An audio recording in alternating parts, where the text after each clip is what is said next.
gonna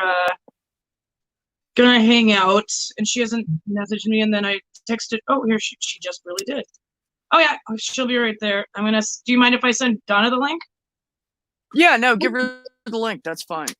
Any of the regulars, Shannon or Donna or whatever, they can. That's fine. Okay, cool. I'll give hold on. Copy.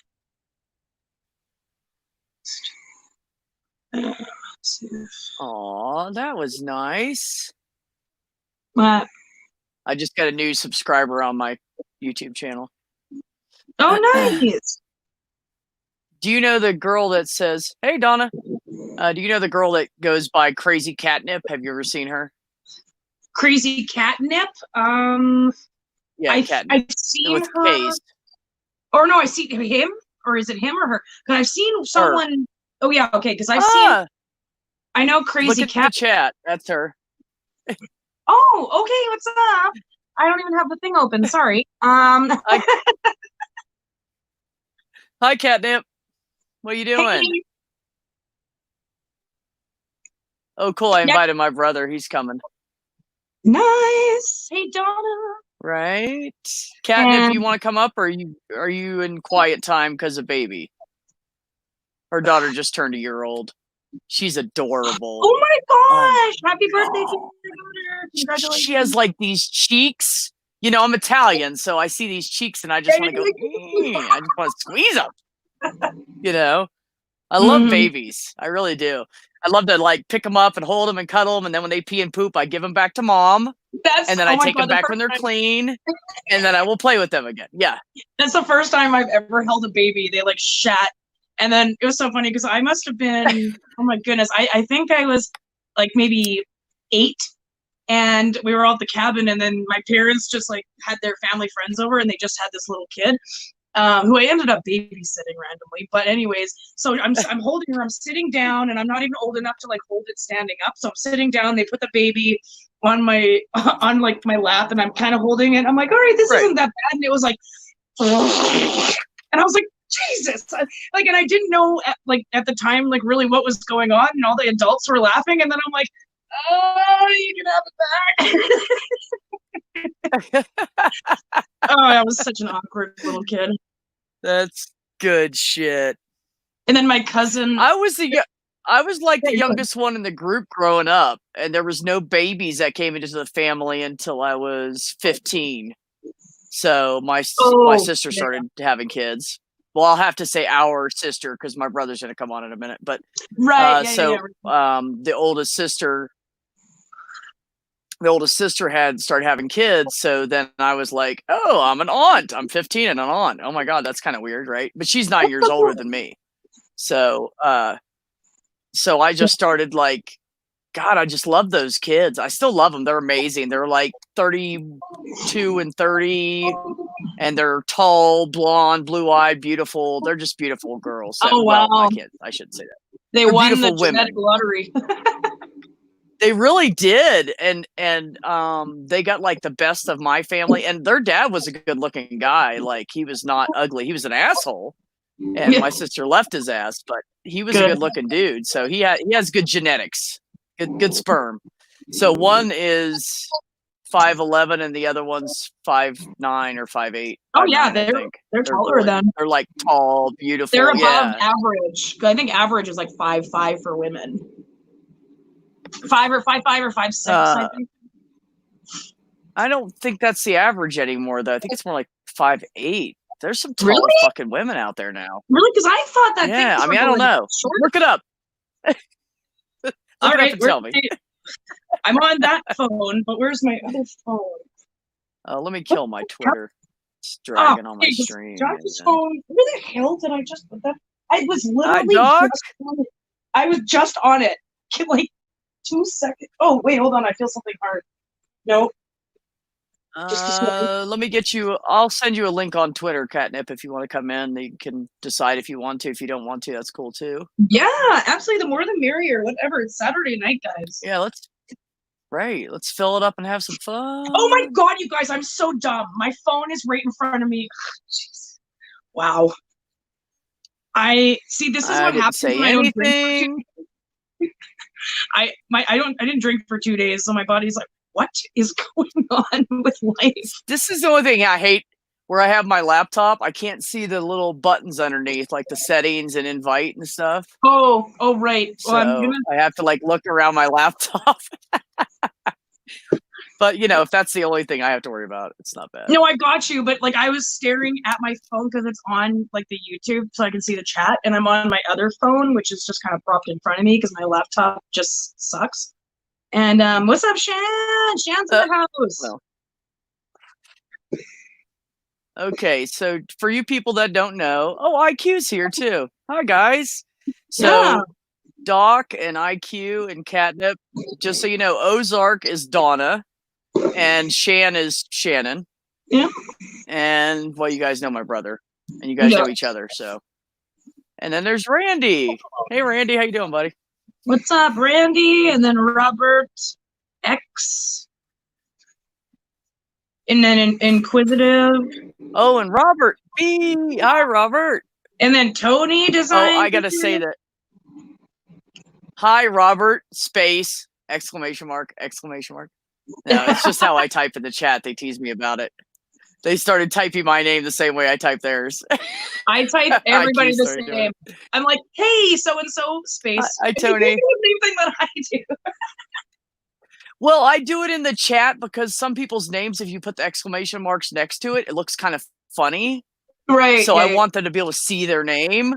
So, and I always abbreviate it because I'm way too lazy to do that whole type it in thing. Yeah, absolutely. So I just started like, I don't know. I just do that so their name stands out more and they tease me about it. And I use dots all the time.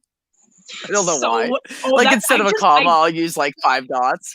I do that in text messaging. Even if it's like a question, I'll be like, so how was your day? ... or ... question mark. Right. It's just it's automatic. Like my thumb just goes question down. Question mark. I sent the invite to Rev as well. Oh, that's good shit. I know he said he didn't want to go live tonight, but then like you texted, I'm like, well, let's just go live. And then because I'm finally feeling better. You know what? I was feeling like shit the last couple days. So like wasn't drinking, I was barely smoking, and I've just kind of been in bed. And so you should just keep cutting back on the smoking then. Well, absolutely. And the drinking too. Like this is only my second beer for 2 days. And then I actually ate, Josh made me like a piece of chicken. So I had a piece of chicken and then I like started to really feel better after that. And then I took like a hot ass shower. I'm telling you, it was boiling and I could Yeah, I could feel my face sweating while I was showering and I just felt like I was getting detoxed. You know what I mean? I was like, this is so good. And I got out of the shower and Josh was like, why are you so red? I'm like, because I basically just sat in like boiling water like a lobster. Right. I always do that. If I get sick and get the flu or anything like that and I feel like crap, I'm off work for a couple days because I'm so sick kind of thing, there's nothing better than like a flaming hot shower. There's just nothing better than that. And you know, like lobster yourself. If you're super sick and then you like get naked, ready to just get in the shower and you're so chilled. You're like, oh my God. And then you get in the shower and you just crank it up and you're like, oh. Right. And it feels so good, especially like the last time I had the flu, I think was in 2013, last time I had a cold.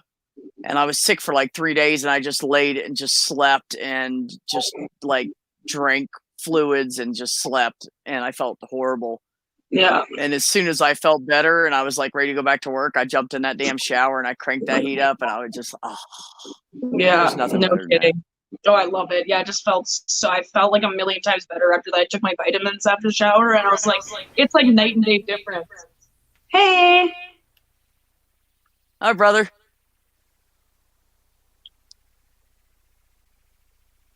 He's playing with his headphones. Hold on. Yeah.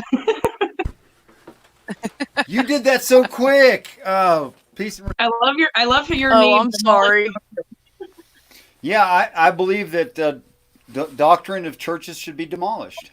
So do I. I completely agree, and I find that that's a lot of the world's problem is I don't want to like offend anybody, but pleasure to meet you, Cade. Richard. Yeah, well, I'm Susie, or you can call me Cade. Either way. Well, whichever you prefer, I think is better. Cade Swain is actually my Star Wars name, so that's why I put it up there. And then, yeah, I do prefer Susie. But yeah, no, your Star Wars name, it's kind of a fun thing. It's the first and second initials of your middle name combined with the first two initials of your last name, and then your Star Wars last name is the first two initials of your first name combined with the last three initials of your last name. So mine came out as Cade Swain.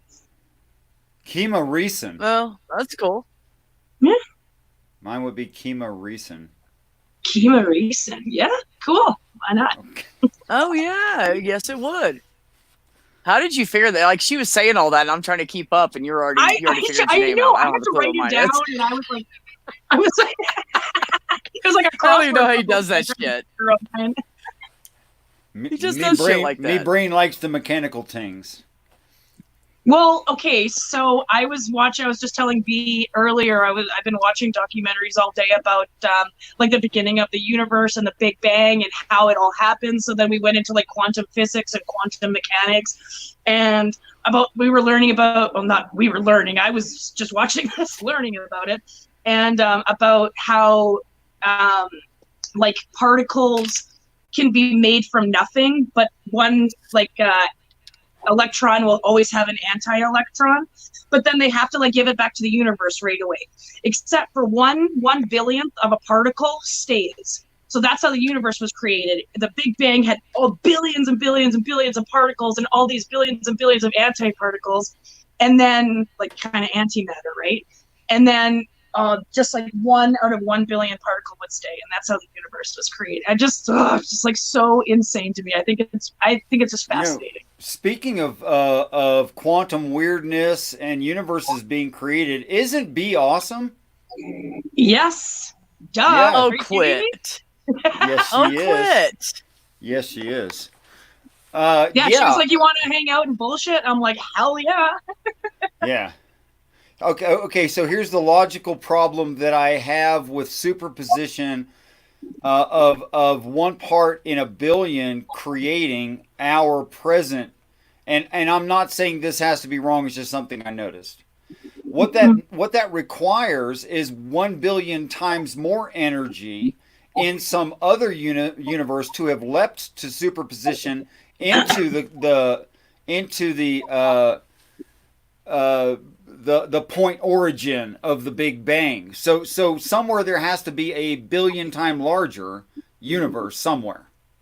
Well, okay, so then my boyfriend and I were talking about this. So they say that the universe is forever at an accelerating pace expanding, right? So then they were talking about how and then the Big Bang. So we were kind of talking about, well, what is the shape of the universe? Is it just funnels out into how is that how it's expanding, or is it constant like a sphere? It's expanding, and then but if you look up what's his name? It starts with an H. It's like Hein something, the uncertainty principle, where you can create matter out of nothing. Like it's literally nothing. And then half of this documentary, I'll send you what the documentary is called. It's on Amazon Prime. Actually, it's called Everything and Nothing, I think it's called. And so they do say that. But then I was thinking too about, well, we have our universe, but then what happens technically if we were able to go to the edge of the universe and beyond that? Is it just physically nothing? Because if it's nothing, and then they're making the argument that our universe is nothing other than like galaxies, then it wouldn't be another universe. It would just be continuous. It would just continue on.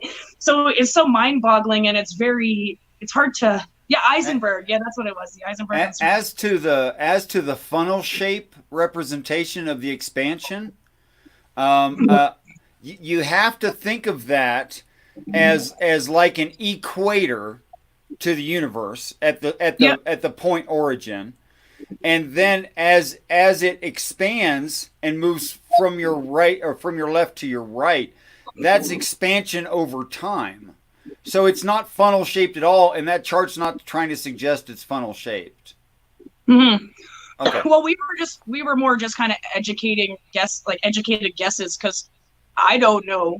I mean, I've learned a lot from just watching these and stuff because I've always been super interested in like the solar system and the universe and our galaxy and then other galaxies and how it's all started. Because, I mean, the universe used to be size of like a freaking atom, and then it just like it's crazy. Just it's unfathomable. And then going into the whole quantum physics and the quantum mechanics of everything, it does become unfathomable because our perception of things is just what we can perceive. Hey, look, it's Tony. Hi, Tony. Yeah, he said that. He said that it was Heisenberg, which it is. It was Heisenberg's uncertainty principle. Yeah, he's great at that stuff. Yeah, if a person subscribes to expanding universe evidenced by redshift, then the necessity of it is an equal expansion of space, thereby all objects moving away from each other equally in all directions, which would best describe a sphere. Yeah, right. Okay. So that's what I had pictured it as being. But then now think about it like this. So here we are on Earth, and there's all these other galaxies that are like billions of light years away or whatever, and they're going with the expansion. So the light will never come to Earth from their galaxies because they're moving further away from us also with the universe. Mm-hmm. So, and this is actually, I guess it was, I don't know if they said that they proved that or it was just a theory, but that's weird to think of too. So if it's expanding, because I would have thought that kind of everything was traveling at like their own speeds, but if it's expanded, the universe is expanding and they're expanding with it, well then eventually Earth, we're not going to see any light other than what our own galaxy provides. Yeah, eventually that would be the eventuality. That I have to agree that would be the case. Yeah. I should state my position because it's very different from B's. I'm a theist who believes they're not rejecting any reality. Okay, so that's a really odd position. So when I say these things that I'm going to say about these different, what I'm presenting is both sides of what I think are evidentiary examples in opposite directions to the same problem. Would you happen to have already been familiar with Halton Arp? Nope. Okay. Other than ancient Arabia as a nation, Halton Arp has more bright stellar objects named after him than any group or people or person in the history of the planet. Okay. When did he live? He may still be alive. Okay, so it's like a recent. Okay. He may. I'm not up to date totally on that. But he was certainly, his life and mine overlapped greatly. But Halton Chip Arp was called the next Galileo by his peers. He was highly revered.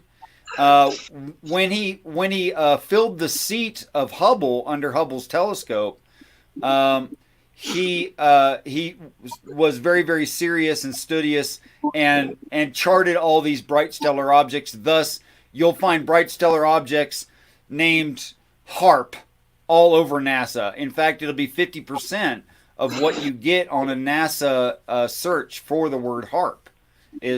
I'm sorry, ARP, A-R-P, not HARP. ARP. Yeah, ARP. Yeah, Okay. A-R-P. So, but he was ostracized from the community for arguing redshift. Okay. He became employed by the Max Planck Institute because they wanted people thinking outside the box, and the man was obviously a genius. But they scurried him away from astronomy. Interesting. Yes, ma'am. Halton Arp. Okay, I'm gonna write this down. Hey, do you have a pen and a piece of paper? There are. Is that Halton? Yes. Halton Arp. Yeah, Halton Chip ARP. Yes. Okay. Now I put it in the chat so mind. everybody has it. All right, I got my notebook. Actually, my phone's. I put it in the chat, Susie, so you don't have to. Oh, write you it down did? if you Okay, want to. perfect. I'm just gonna write it in my little book of things I need to do. Now I'm not planting my flag on Halton Chip Arp's intrinsic redshift. I'm not planting my flag there. but I do like to look in both sides of an argument.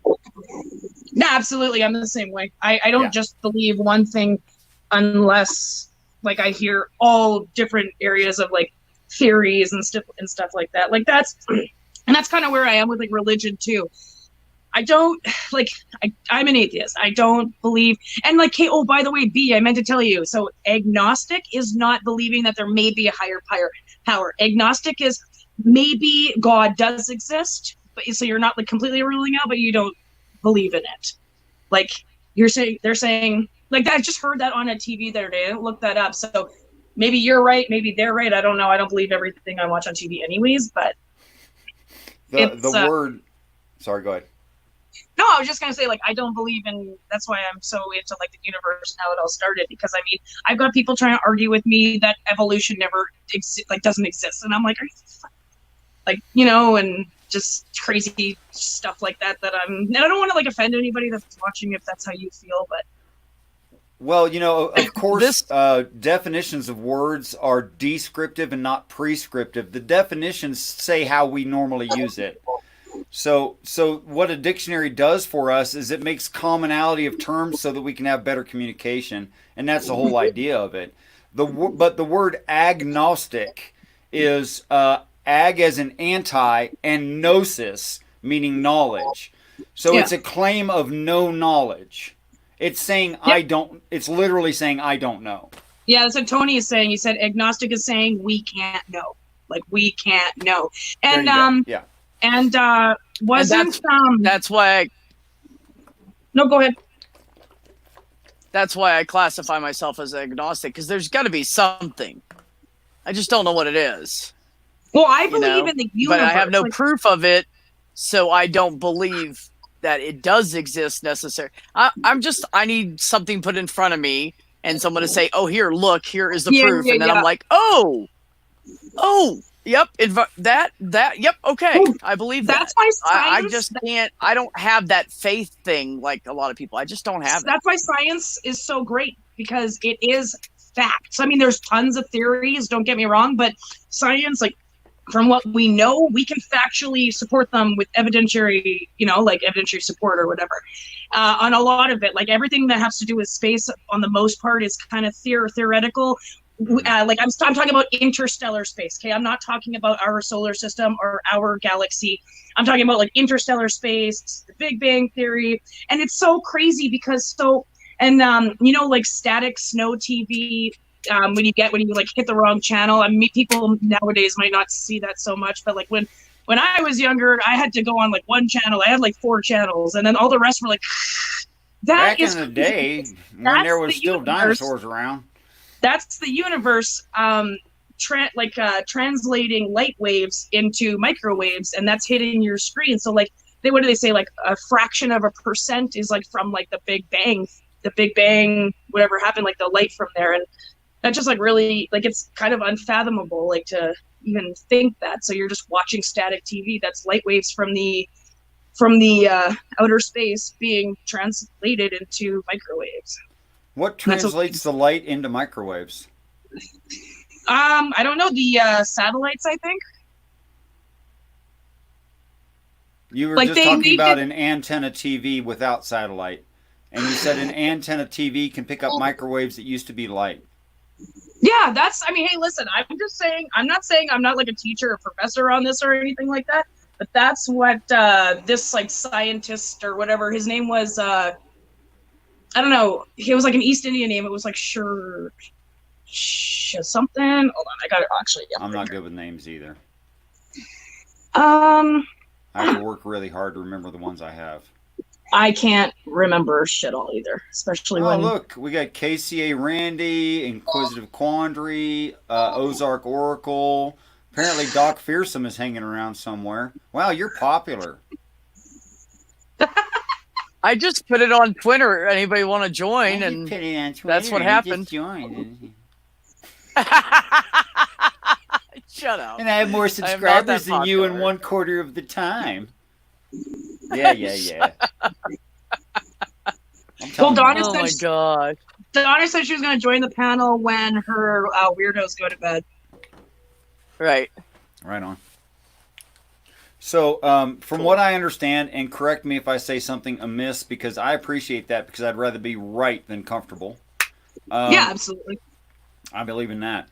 Um, I understand that the light waves become microwaves because they're in the same spectrum, they're electromagnetic, and then the stretching out of space itself stretches them themselves.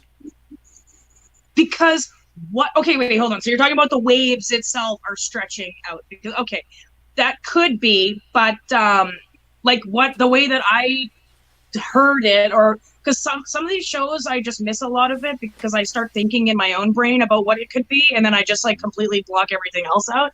The way I think this is what I heard, that I don't know, only like our satellites could pick it up or something. I don't know. I would probably have to ask Josh. He's more like in tune. He listens to everything, and I'm like in my head, I'll miss like 20 minutes of it because I'm like, well, what if this and what if that? But like in my head, you know. Well, I haven't I have to watch verified it. things like over and over again.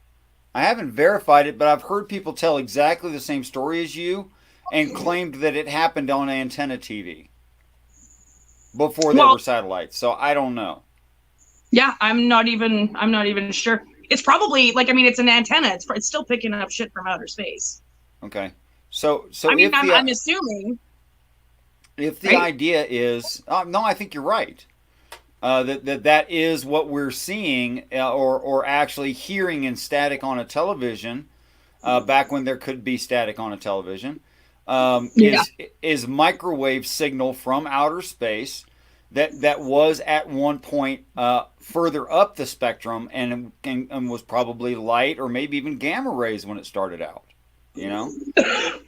Okay, Yeah, absolutely. Some sort of wave or gamma rays or whatever.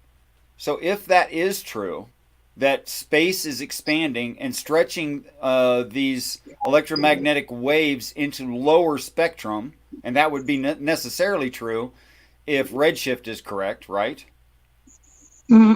Okay. Yeah. From that Halton dude. Okay, so let's say that our average shift toward red is 3.5 of a shift.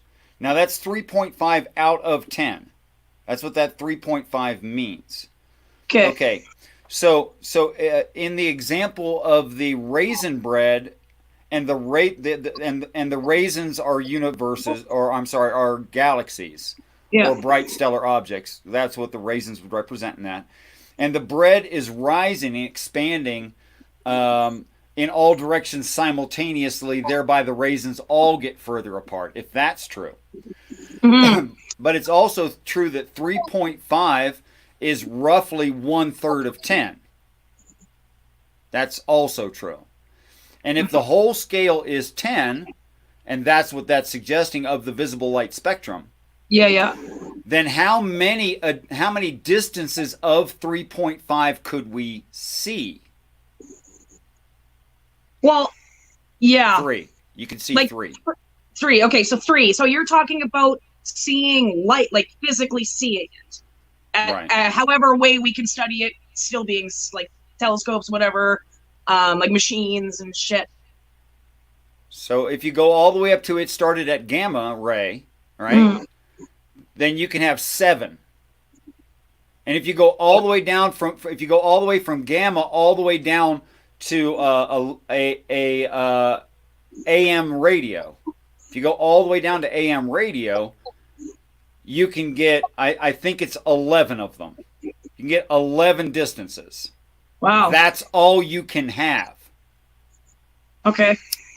Now we have redshift at 3.5 at some of the nearest bright stellar objects, which are quoted as being a couple million light years away. Mm-hmm. Yeah. Okay, so actually it's only postulated that all of the universe is doing this because we can only see a very short distance of the universe in those 11 occurrences of a 3.5 shift. Okay. Now everything we see is doing that. Does that make a necessity that all of it is doing it when what we can see is I don't know, something around 1/1 millionth of everything that we can see in starlight. And this is like it's a fact or whatever, or is it just this art guy saying this? No, it's my own observation. Oh, it's your. Oh, sorry. Okay. It just occurred to me that you can only see shift of electromagnetic scale of a 3.5 for so many occurrences. It's got to have an end somewhere. Yeah, absolutely. So I looked that up, and then I found you can only have, I think it's 10, maybe 11. I'm going to say 11 occurrences of that 3.5 shift before it's just right off the spectrum. We don't have equipment to sense it. Mm-hmm.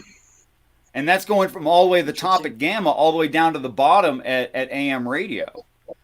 Well, that does make sense because, like you're saying, because, well, the expansion, right? Everything's getting further away. Like we can't. There's no way that we can get.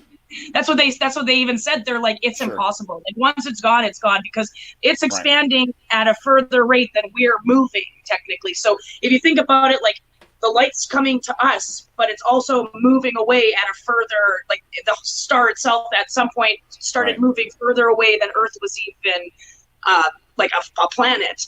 Right. And then we're still seeing light at some points, but it's not like those ones that are like massive. Like you said, like the 3.5 or whatever, that's what we can like see, right? Yeah. Right. So Lawrence, you can find Lawrence Krauss and Neil deGrasse Tyson quoting that we are at a very convenient time in the history of the universe that we can see it is moving away and that we can see it's moving away. Mm-hmm. That's absolutely insane. Well, when you think about like since the Big Bang Theory, they said it was like 13.7 billion years old, the entire universe.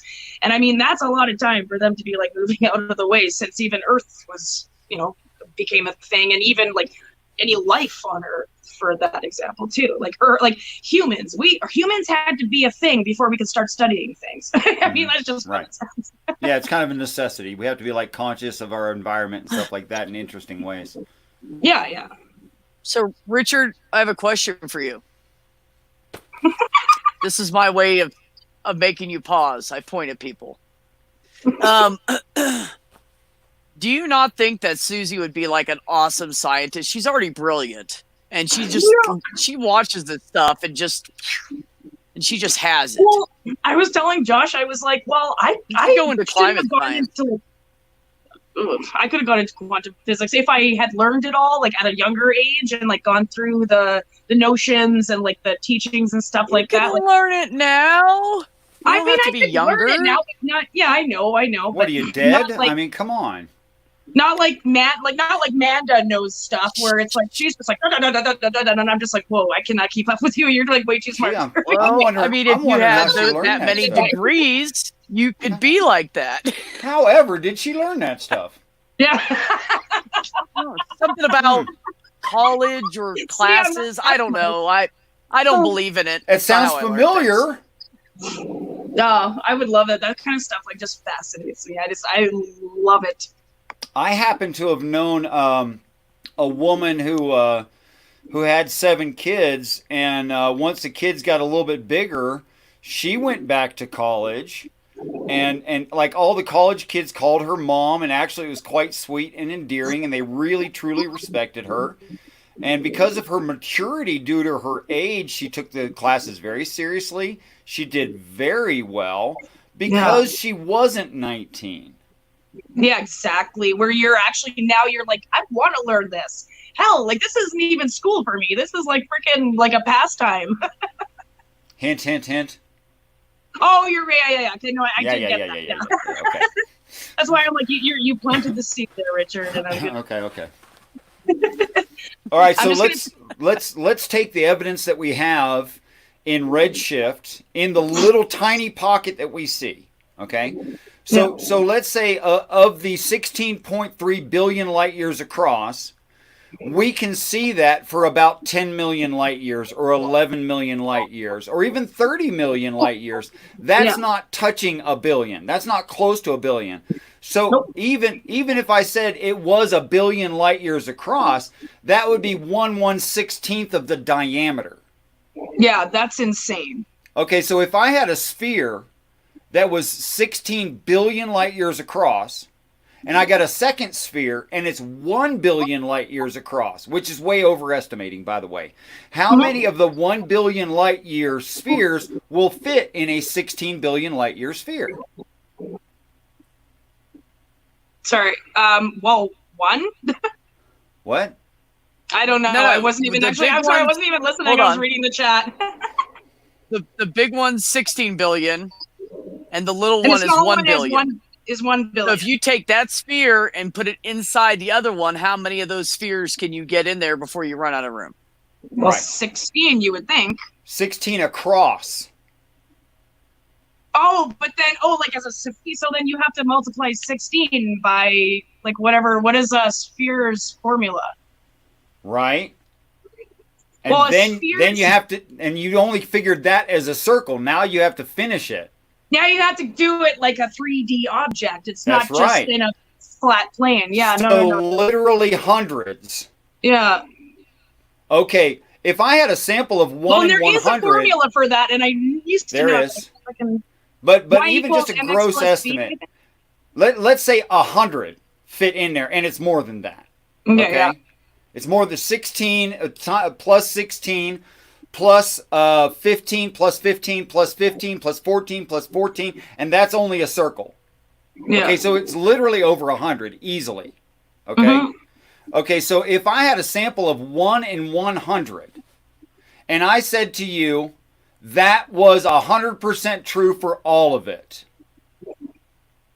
if I had a 1% sample, would you believe me that I can assuredly say it is a fact that that applies to 100% of it when I gave you a sample of 1? Okay, but are we talking about it as a whole? Because there are so many different variables. Like, do you take gravity into effect, for example? Are we closer? It doesn't matter. Doesn't matter? Okay, well, then I would say I don't know. Exactly. But I think 1/100th, I think 1/100th is not a thorough sample. Yeah, you'd have. Yeah, well, Okay. because so there could be on the other side. Like, I mean, you don't know what's going on, right? Like, and I know kind of like what you're saying, but I don't know. I'm not easily like swayed. If I have like a one sample of this, and it's like, okay, well, everything must be like this now. But Right. if there's like a formula in that 1/100th, if there's like a formula that they mathematically came to this conclusion, then math is the universal language. So then I could just use that formula. I could go over to like this 148th ball over here, right? This little area that makes up this part, and if I could put in that same formula, and then if I could apply the same formula, take all these different numbers, it might be a different number in the end, but it's still using the same formula. You could certainly postulate uniformitarianism. Yeah. There's absolutely no necessity of that. In fact, if you appreciate Occam's razor, you shouldn't. Okay. I'm gonna have to watch this ARP thing before I can like talk a little bit more about that, though. Oh, he doesn't cover all this. He just talks about bright stellar objects being joined by physical matter in near bright stellar objects when the center bright stellar object is postulated to be at the limit of the universe. Okay. That is, there's All right. physical matter hooking close and far objects if redshift is true as we've observed it. Gotcha. All right. Yeah. I'm gonna have to read up on this because, like I said, I just started watching this today, and because I watched there was other oh no, for real. Like I'm just saying, like I mean, No, I was just laughing because if you bring up a topic with my brother, he's gonna go really Well, deep into it. And you were like, "Oh, we're gonna skim." No, you were no, like, no. "We're gonna Listen, skim," and he he is just as dove, brilliant as and then you you. were like, "Oh shit." Yeah, no, for real. I'm like, you're like way above like my understanding right now. You're like way above. You should hear me talk Bible. Oh God, I'm not even my good God. at this. I'm not even good at this stuff.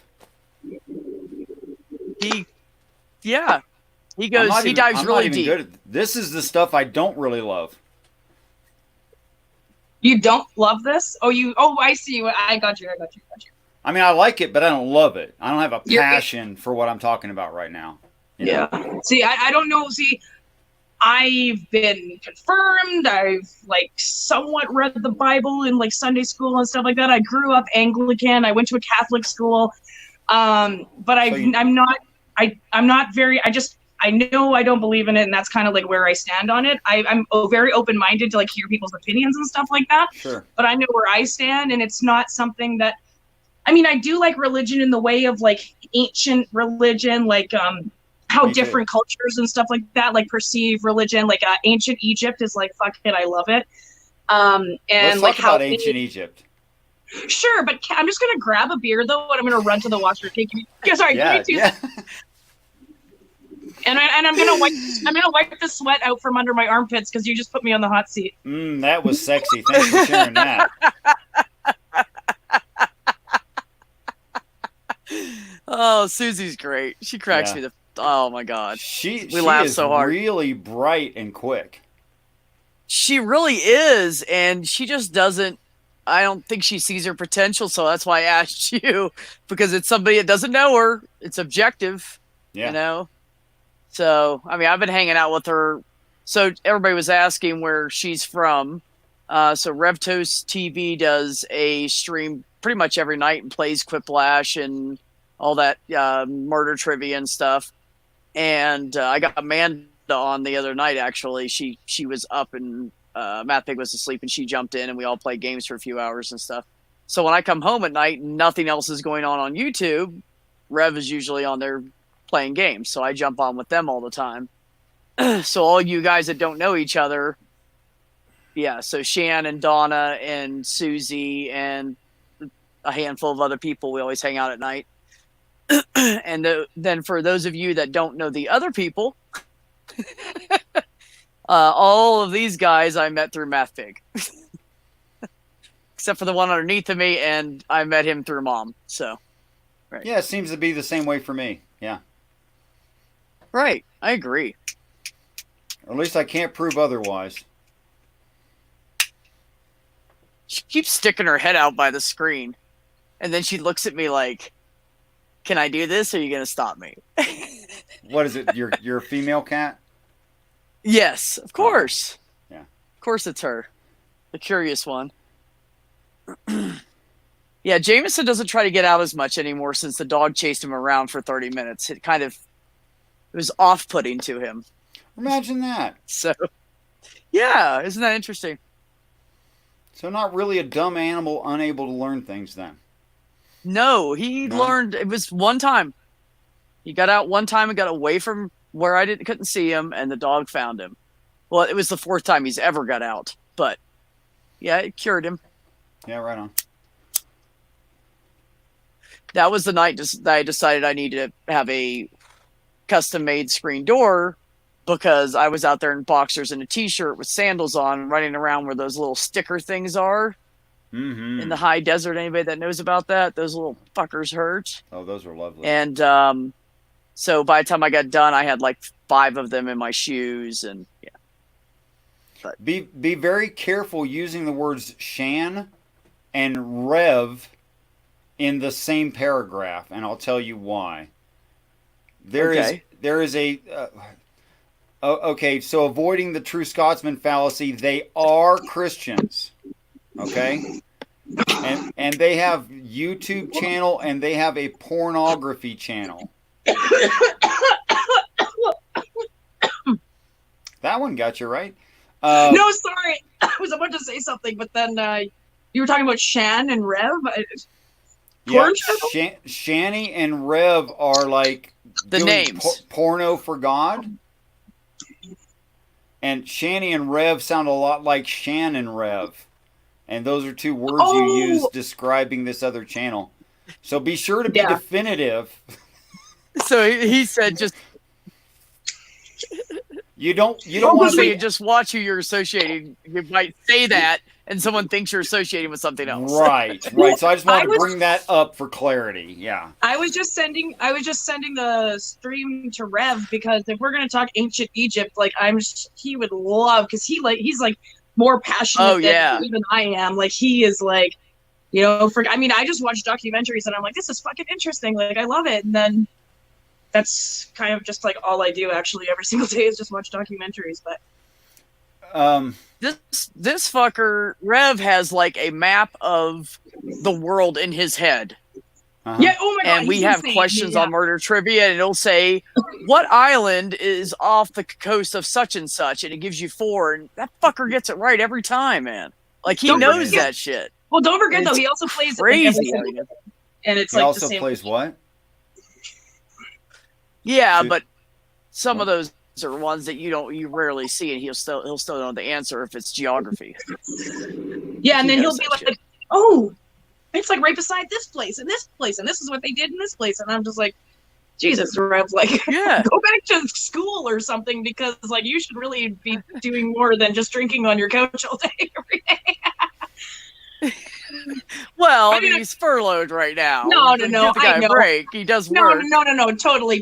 And I don't mean it like but in a yes, bad way. I mean it in a good way, actually. Rev, just the same as Richard, are guys that fix things. Oh, yeah. And they're brilliant, and they could do so much more if they really wanted to. Oh, like I called you that's what names. I was just telling about you while you were gone. Like I'm calling you names I'm sorry. on my show. Okay, then. I'm sorry. You started it. I just want to point that out. You started it earlier. Yeah. You give me any shit. Don't give me no guff. I'll put you in the basement. Wait. I'll put you... Oh, the power. No, she means I'm already in a basement, actually. Oh, gotcha. Okay, so that was... Yeah, it's a joke. Okay, he lives in a basement. That's where he's at right now. Yeah. It's a double entendre, if you will. Yeah. Double. There we go. But without the sex part. Right. Thank God. Would you happen to have studied of Egypt, the Great Hall, or the main hall of the Great Pyramid? No, you mean the one that was not a tomb at the end? That's the one. Okay. No, but I know of it.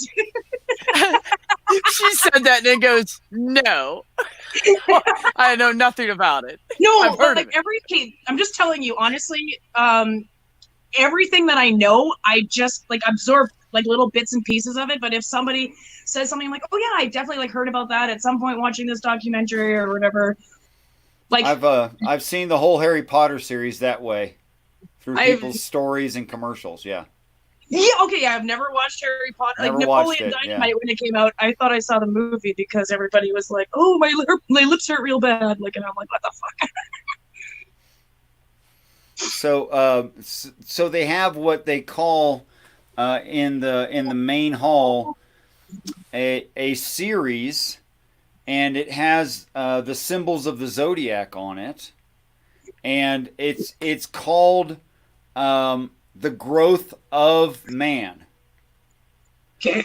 And religiously, people have, at least in that time frame, as far as we can figure, thought it was the growth of a person, a man. So it's like you start out crawling, and then you develop this, and then you develop like a person's evolution into like adulthood or whatever, right? Okay. And even into death, yeah. Okay, yeah, got you. So it's all there. The Aquarius, the pouring out, if you will, would be the dying process. So it has that whole thing, but for me personally, I more see it as the growth of mankind, not the growth of a person. Well, it could be both. It could be both simultaneously.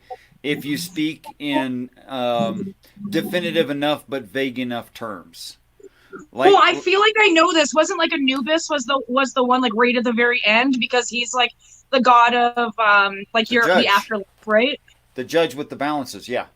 Yeah, the Libra. Yeah, okay. Right.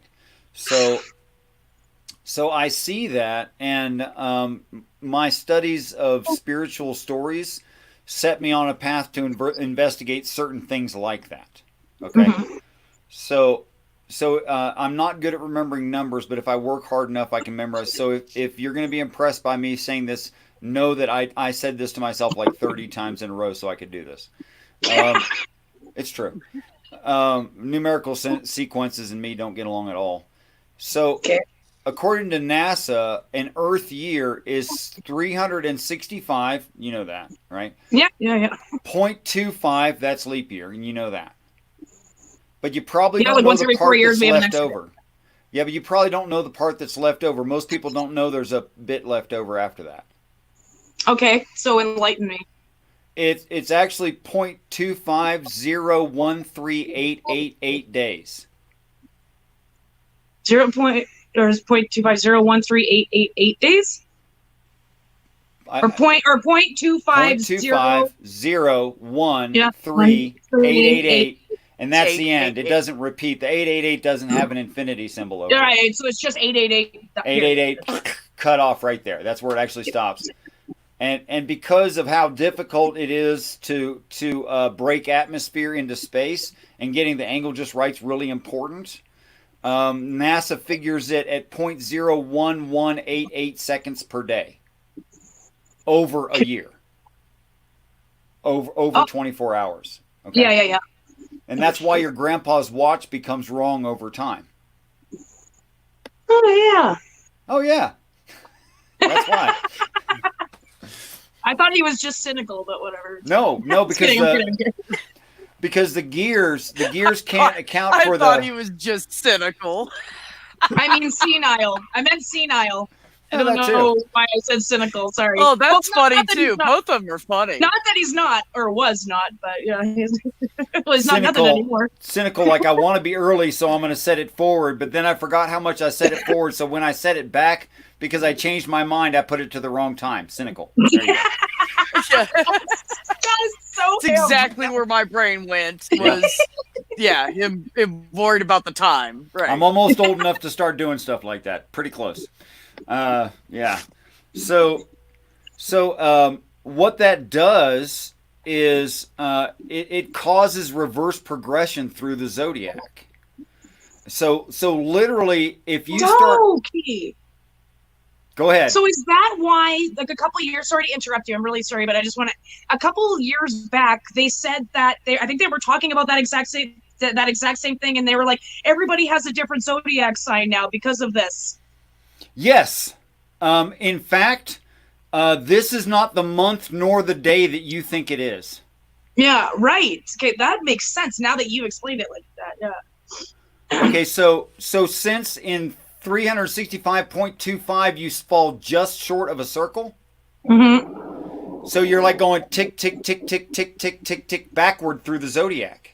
There's like that extra 0.000138888. Yeah. Precisely, that's it.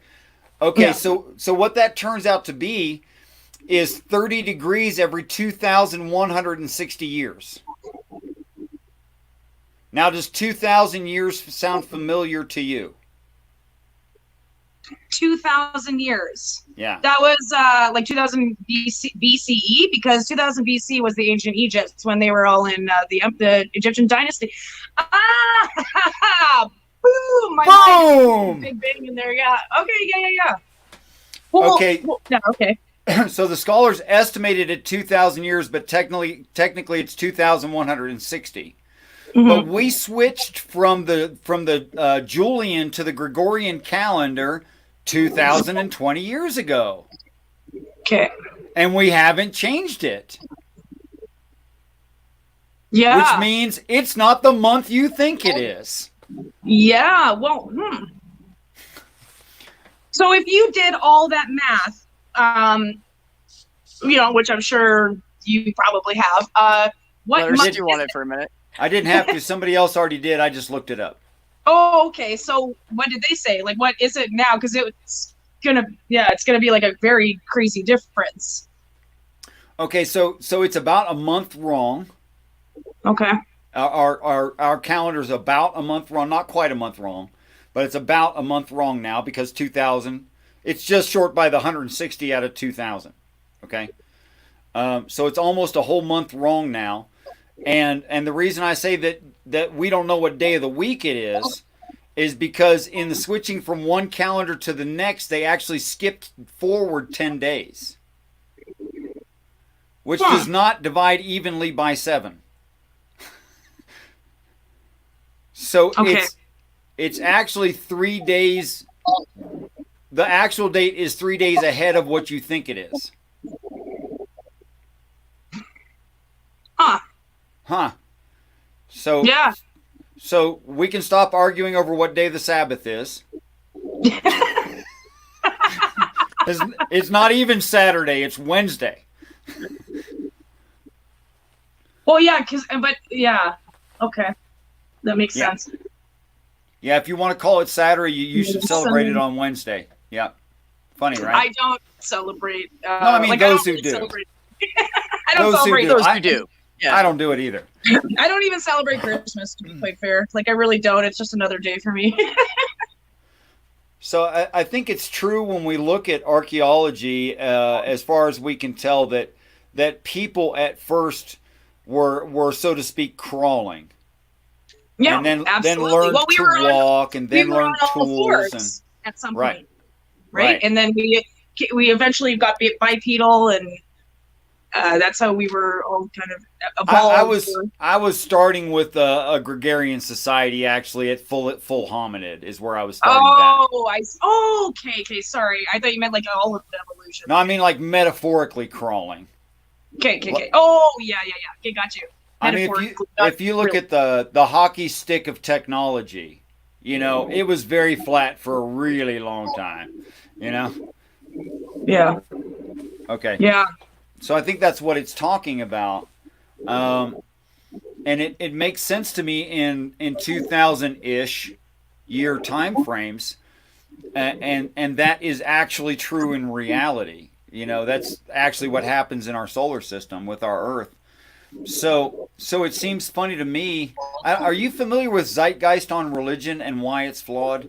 Have I seen like the movie Zeitgeist? Yes, I have. I've seen it many, many times. This is like the second, the first little chapter. The second one was Banks, and the third one was something or other. But yeah, so and then they're all very similar, but they're all different. Everybody's like praising a different god, and their religion. They're like, my religion's right, but yours is wrong. But it's got just all the similarities of like, what happened, I guess, when like, Jesus came and was resurrected and whatever. Yeah, it's interesting to me that Scorpio used to be a key of the eagle.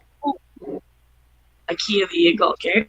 Right. That's where Scorpio, what's now Scorpio, used to be called a key of the eagle, that section. And if you switch it back to its original forms and from that time frame, and you go just 1 degree counterclockwise as the planets turn, off of east, north, south, and west, what you'll get is the beast around God's throne from the Bible. Okay, every degree as the planet. Okay, every degree to the clockwise as the planets. Like, okay, so say this is, let's see, I'm facing the wrong way. Let's say this is position east, right? Yeah. And I go frying my brain. And I go counterclockwise from east. Wait, I go counterclockwise from east. I'm trying to do this right to you, and I'm getting it wrong. I'm too messed up. I can't do it. Anyway, say you went from east. You want put one position counterclockwise from east, right? Yeah. What you get is a key of the eagle, right? Okay. And then if you did that from south, then in turn from west, then in turn from north, what you would get was an eagle, a lion, a calf, and a man. Oh, okay. Now you're making more sense that you finished that, because I'm trying to think. I'm like, what does that have to do? Okay, yeah. Okay, so those same symbols are in the zodiac. Those same symbols are in the Christian Bible. Those same symbols were originated, as far as I know, all the way back to the Celts. Yeah, so that's like a long ass time ago. Yeah. Yes, long ass. That's technically, long and then colon. long Yeah. colon time. Yeah. What are you talking about, Half colon? colon, whatever. Long colon. Yeah. It's a long colon. And spread out a single layer thick would cover a tennis court, just as a point of interest. Shan just said in the chat, 12 apostles, 12 signs. That's right. 12 tribes, and the symbology on the 12 tribes are the zodiac. It's a 1-for-1 match. Reuben the bull, Joseph the ram, Gad the fisherman, the fish, Judas, Pisces. or was Judas? Yeah. Judas the lion, Judah the lion. Judas That's the right. Lion. Yeah, because Leo. he was the, Right. It's a he was 1-for-1 the- match all the way around. Huh. Okay, so what's it really talking about? Check out, bearing all that in mind, check out the following phrases. And some of this is in Zeitgeist, which is why I mentioned it, but they fell short of the fourth one that really clarified the whole thing. They only did 3 out of 4. Don't know why. Maybe they didn't see it. I don't know. So you got the time that, I want to do this forward to you. You got the time that people worshiped golden calves, right? That's the calves, or cow, or Taurus. Okay. Then you got the slaughtering of sheep, that's Aries, right? And then you've got the feeding with fish, that's Pisces. Pisces, and then Aquarius.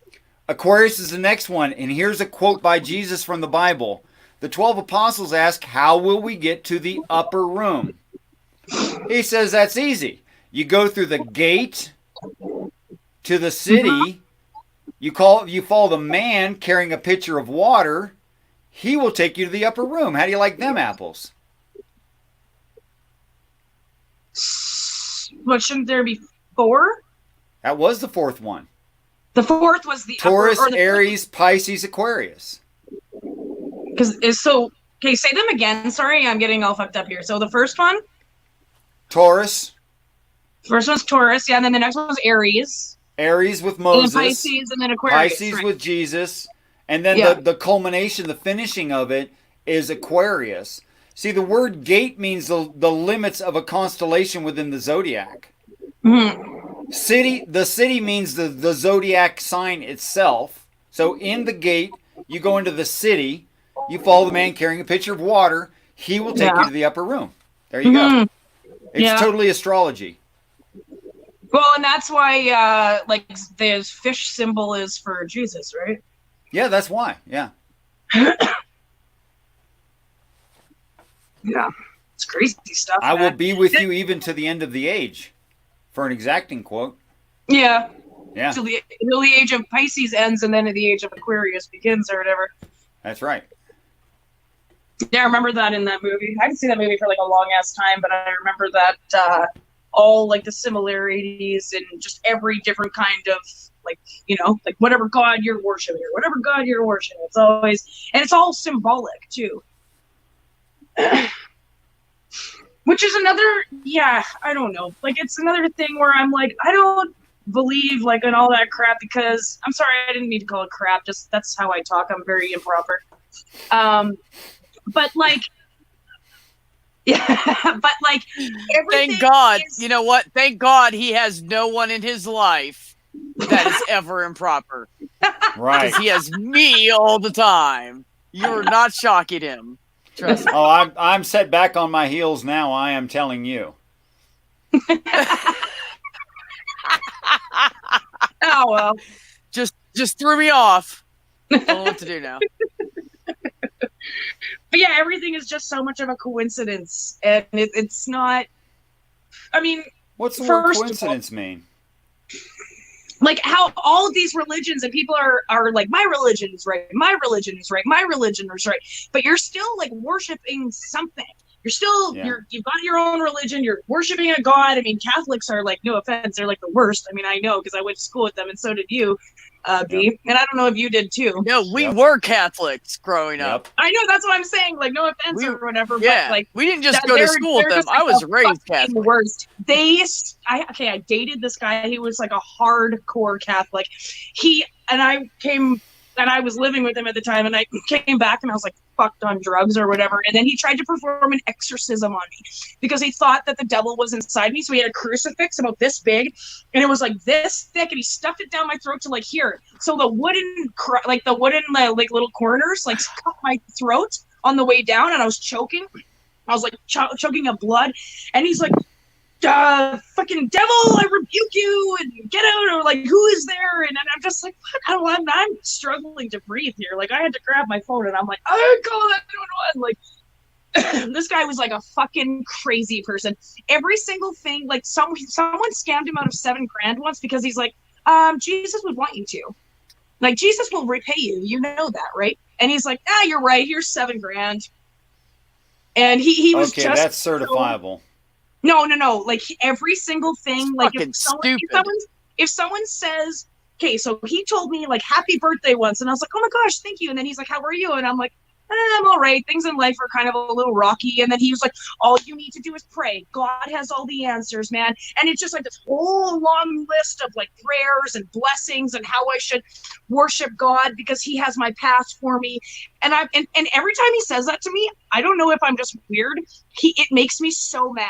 Like, I'm just like, shut the fuck up. I do not even want the shit on my goddamn phone. How did you end up dating this guy? He's like, that's just you not trying to accept Jesus. You just have to accept Jesus and your life will be so much better. And I'm like, bro, you're almost 50 years old living at home with your fucking parents who are like, you know what I mean? Like, you don't even have a real fucking job. You drive a goddamn limo like twice a week. You know what I mean? Like, and you have no money. And I'm like, and his girlfriend, or not his girlfriend, this girl that he's like in love with, that he's convinced that God is going to get them together one day. She put a restraining order on him because he went out to BC, that's where she's from, to like be with her. And then he like gave her all these crosses, and she's like, you're fucking nuts, man. Like, you're psycho. And that's actually crazy because when I was 20 and he was like 30, I don't even know. I think he was like 34 or 35. He got me fucking pregnant. Okay. And then my mom was like, okay, we got to like figure this out. Just don't tell him because he's going to go fucking like he already named it. And like, you know what I mean? Like, I think you just converted a pretty large percentage of young males to Catholicism right there because it worked for him with you. What do you mean? What do you mean it worked? Oh, no. I was fucked on cocaine. And we weren't even dating anymore. I left him, and then I was like, whatever. So once they become Catholic, they should hit on girls who have a coke problem. Okay, got that part written down. Yeah, right, yeah. No and also, I thought that it was like against religion to like have premarital sex or something. Like, wasn't that premarital? Got it. Okay. Yeah, exactly. Yeah, called the premarital sex. All right. Check. And then he even took the Lord's name in vain while we were having sex. And then he did tell me that the condom broke. Which, I mean, I was so fucked up. How would I, anyways, he didn't tell me the condom broke for like 2 weeks later. And he's like, oh yeah, by the way. And I was like, apparently I'm like really fertile. I don't know. Congratulations. I'm just glad that Josh is fixed because I don't have to fucking worry about anything. You mean broken? Broken? He's broken. He didn't need fixed. It was working just fine. No, it was working just fine. It was working just fine. He made the decision because after he had his kid, he was like, I don't want any more kids. He never wanted kids. Just like I never want kids. I never wanted kids, and I'm never gonna want kids. Yeah, I know people around, and I'm not picking on them. It just makes no sense to me fundamentally. When a person hooked on drugs says, I need money so I can get well. And I think, no, you don't need money to get well. You need money to stay sick.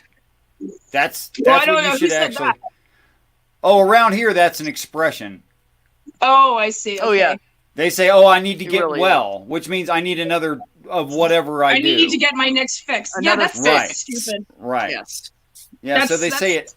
The mentality is completely backward on it, and I just think that's odd.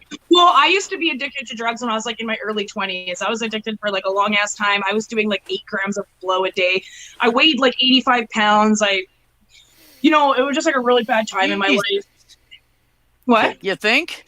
Yeah, no, it was You like think it was a super. bad time in your It life? was really Yeah. bad. I had a heart attack because I overdosed. I got pregnant and had an abortion. I went to the mental hospital. I was like seeing shit all around me. It was like that's why I went to. I remember. I think I told you that. I know I told Donna, but yeah, no. And then I went. I remember like one day I just woke up and I'm like, I'm not fucking doing this shit anymore. Fuck this. And I did it all on my own. I'm surprised I didn't die, but I still got clean. And that was like 10 years ago. If you don't mind me congratulating you, Good for you. You you had a life, and some portion of it led you into drug use, and in that you found a way to survive. Yeah. And then beyond that, that led you into other parts of life where you found a way to survive. And then when you decided that it wasn't working for you anymore, you found a new way to survive. And I just wanted to point out to you that you've been very successful in living. Well, what I did, okay, so I'll just kind of tell you in a nutshell. What led me to doing drugs and stuff was my like hockey. I played hockey like really, really competitively throughout my entire life. Like hockey was my life.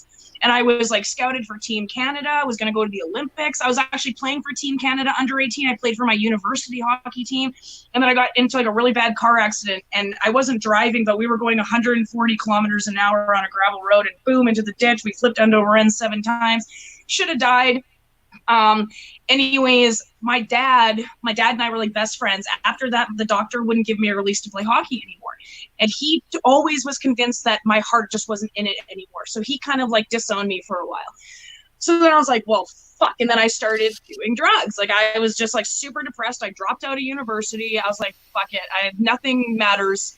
Anyways, so I got into cocaine, and then my buddy, who was like my best friend for like the longest time, he got into cocaine.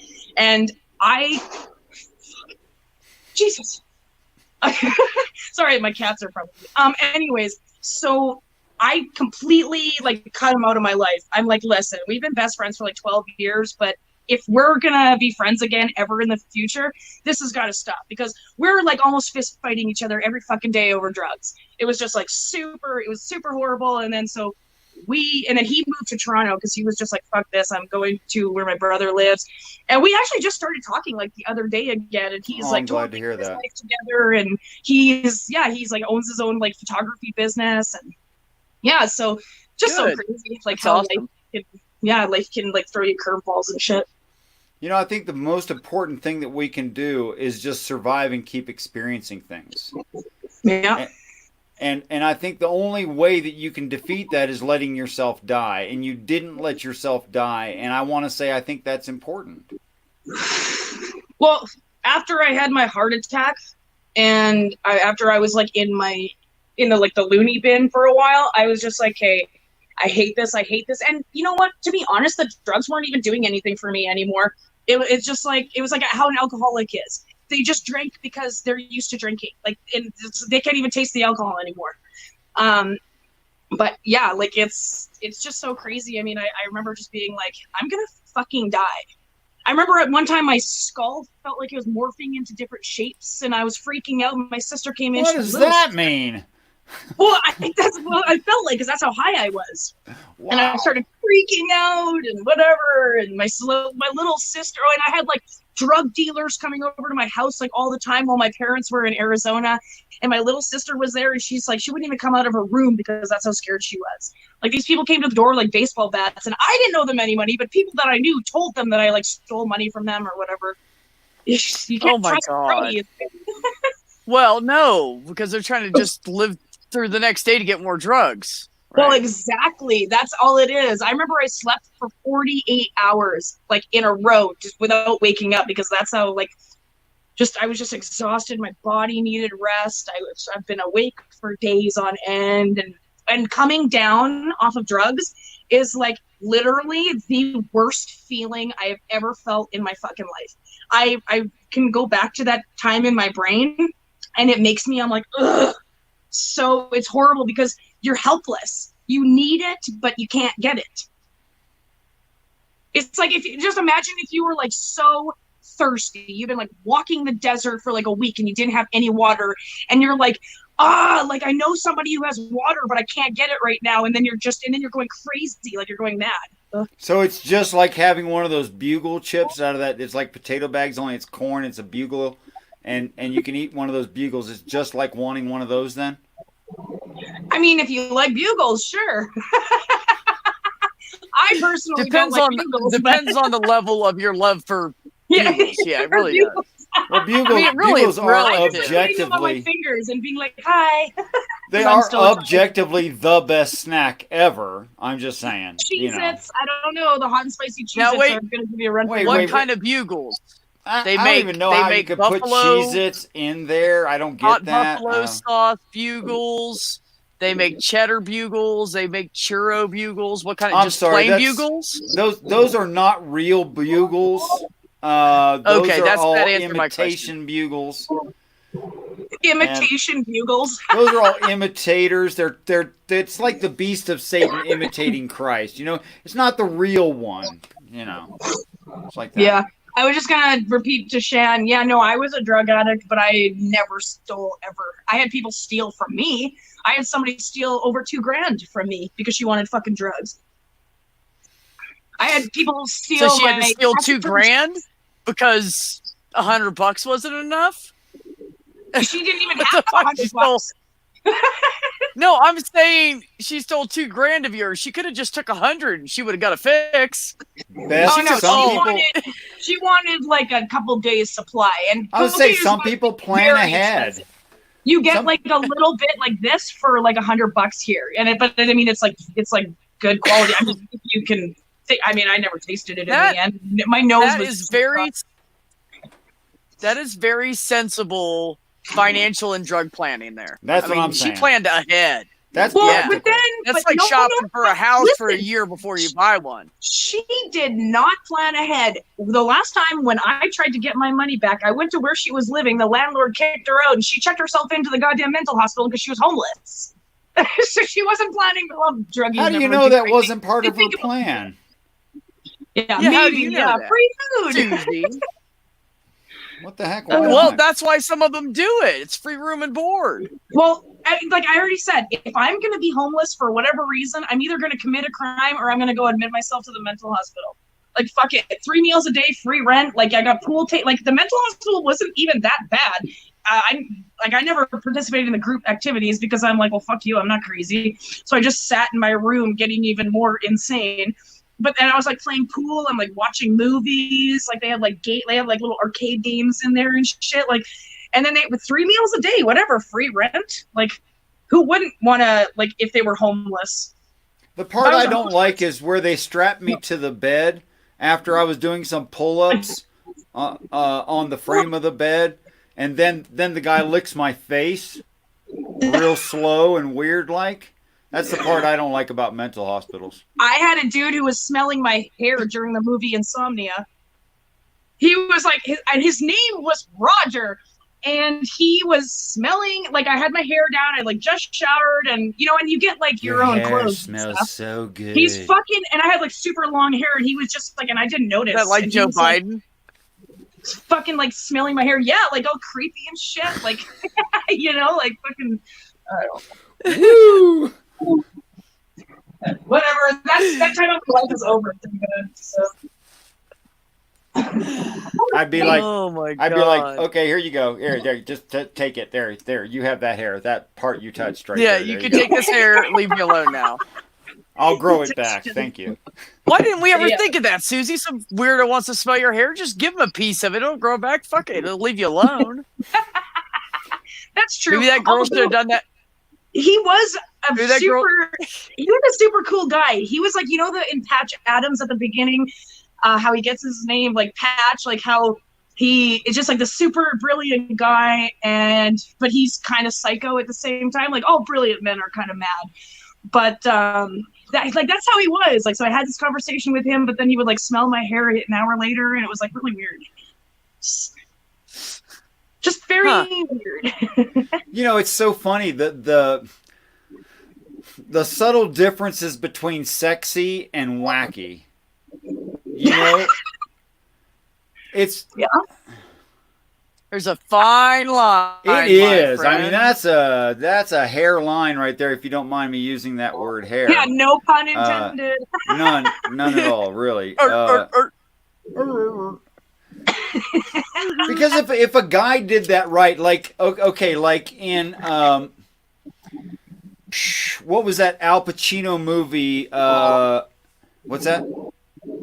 Insomnia. No, the Al Pacino movie where he's like a retired colonel from the army, and he's just like super cool, but he's a jerk, and he's got this young assistant helping him with everything, and he approaches The Devil's Advocate? Nope. Okay, I don't know that. I might know, but it's not coming to me. Anyway, he's a retired military colonel, but he's blind. Okay. Scent of a Woman. No, you know what? I have never seen that movie. When you said blind, Scent of a Woman popped into my head, but I was chewing. Scent of a Woman. So he's a blind guy, but he's super cool, right? And I don't know. There's this one scene where he's talking to this really beautiful woman, and he asks her why she doesn't put her hair up and expose some of her neck, and he refers to it. I don't remember how he said it. It's so cool. Like, see, but that's the difference. Like, he's really cool, you know? Yeah. And confident, and not just like touchy feely with no information. Mm-hmm. You know? He's like suave, like kind of. Okay, fun, leave. Every time I try to picture Al Pacino, I always think of Ian McShane for some reason. But like Al Pacino, like I can see who he is now. I don't know why it's like the first face when I think of Al Pacino is Ian McShane. Anybody that hasn't seen Scent of a Woman, you really should go watch that movie. It's a really good movie. Yeah, I'm gonna download it actually. Older, but it's really good. I still got to download Chan's Disaster Artist. Have you seen that one yet? Hey, stop!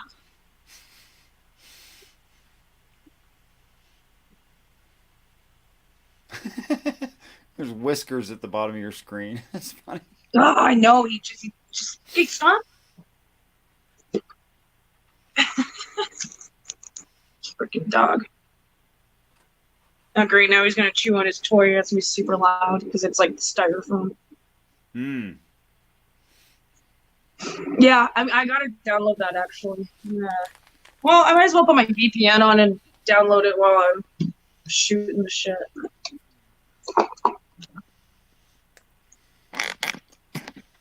That's good time management skills right there, my friends. That's what that is.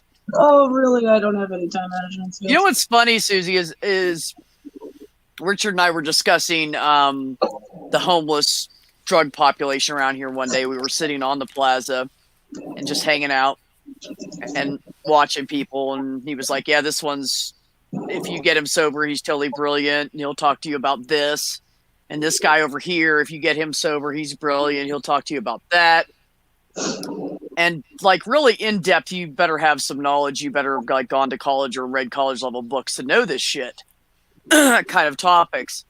So the theory that Richard bestowed upon me, and I agree with, is that a lot of these people are so brilliant that it causes mental issues, and they can't handle because they can't handle their brains. Mm-hmm. They think so much, they think so deep, it's too much for them. So they start drinking, and then it turns into drinking's not enough, and it turns into drugs and blah, blah, blah, because they literally can't handle their own brain. Yep, yeah. Brain. It's the gateway drug. Brain is a gateway drug. I'm not accusing myself of being smart or anything, but the way I can describe that with myself is my brain just runs so fast. That's and then it. I can't speak as fast as my brain is going. So I'm constantly like, I can you know what I mean? And then I don't want to like interrupt anybody else if I'm having a conversation. And then I've got like 10 points in my head that I want to say. And then someone else keeps talking. And then I'm like, okay, now I've got 20 points that I need to say. And then I got to remember all these points. And I'm trying to listen. I'm trying to observe everything. I'm sorry. Could you repeat everything you just said? Exactly. See, no, because now I'm on to the next thing. Okay. Susie, you just described like half of my life. I just want you to know that. Right? Because I spent Richard will tell you, I've spent half my life with my brain going to, well, all my life. I just control it better now. And I used to babble and interrupt people, and I couldn't make my mouth shut. Babble. Well, anyways, I didn't know how to shut up. That's and I would true. I would just interrupt people and overtalk people, and I'd be like, wait, I got something to say about that. Mm-hmm. Because my brain would keep going, and if I got too far ahead and I forgot where I started in the first point I wanted to make, then the rest of it made no sense. Stop, because my brain won't stop. I got to say this because I'm going to move on in a second. I was like, Beth, we didn't hear all the thoughts that you had leading up to where you just started. I love that, Kate. You gotta go back because you gotta go. Our mom would say, wait, how did you get there? Yeah. And the first time she said it, I was like, what do you mean? She said, well, we were talking about this. We were talking about ketchup on the seat of the car, and now you're talking about milking the goat. And how the hell did you get from, well, we never milked the cow. How did you get from the ketchup being on the seat of the car to milking the freaking cow? Well, this is what happened. And I would explain it to her. So then after that, she'd just always say, wait. How did you get there? And I'd tell her, and she'd go, okay, continue. Yeah, continue. And then I'd tell her what I wanted to say. Well, remember the other day when we were talking about like saying something, but then people are like, how did you get there? And then you're like, God, now I have to go back and like tell you every way that I got there. It's like the way that I described that is like showing your work on a math test where like you might know the answer, but you have to show your work. And then you're like, fuck, well, I know the answer. Ooh. Like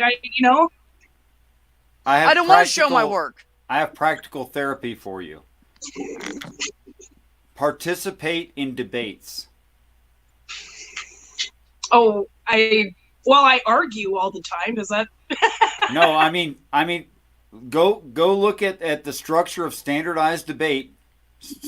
debates, and then participate in a few of them. Like how do I do that though? How do you do that? I'll argue. I'll have a debate with you. Fantastic. You know what? Okay. Name a topic, and then when B does the next live stream, we'll both just debate about it. Okay, just make any kind of positive assertion that you actually believe is true. It doesn't have for a debate. It doesn't have to be that you believe it is true, but it's better, because it'll keep you interested.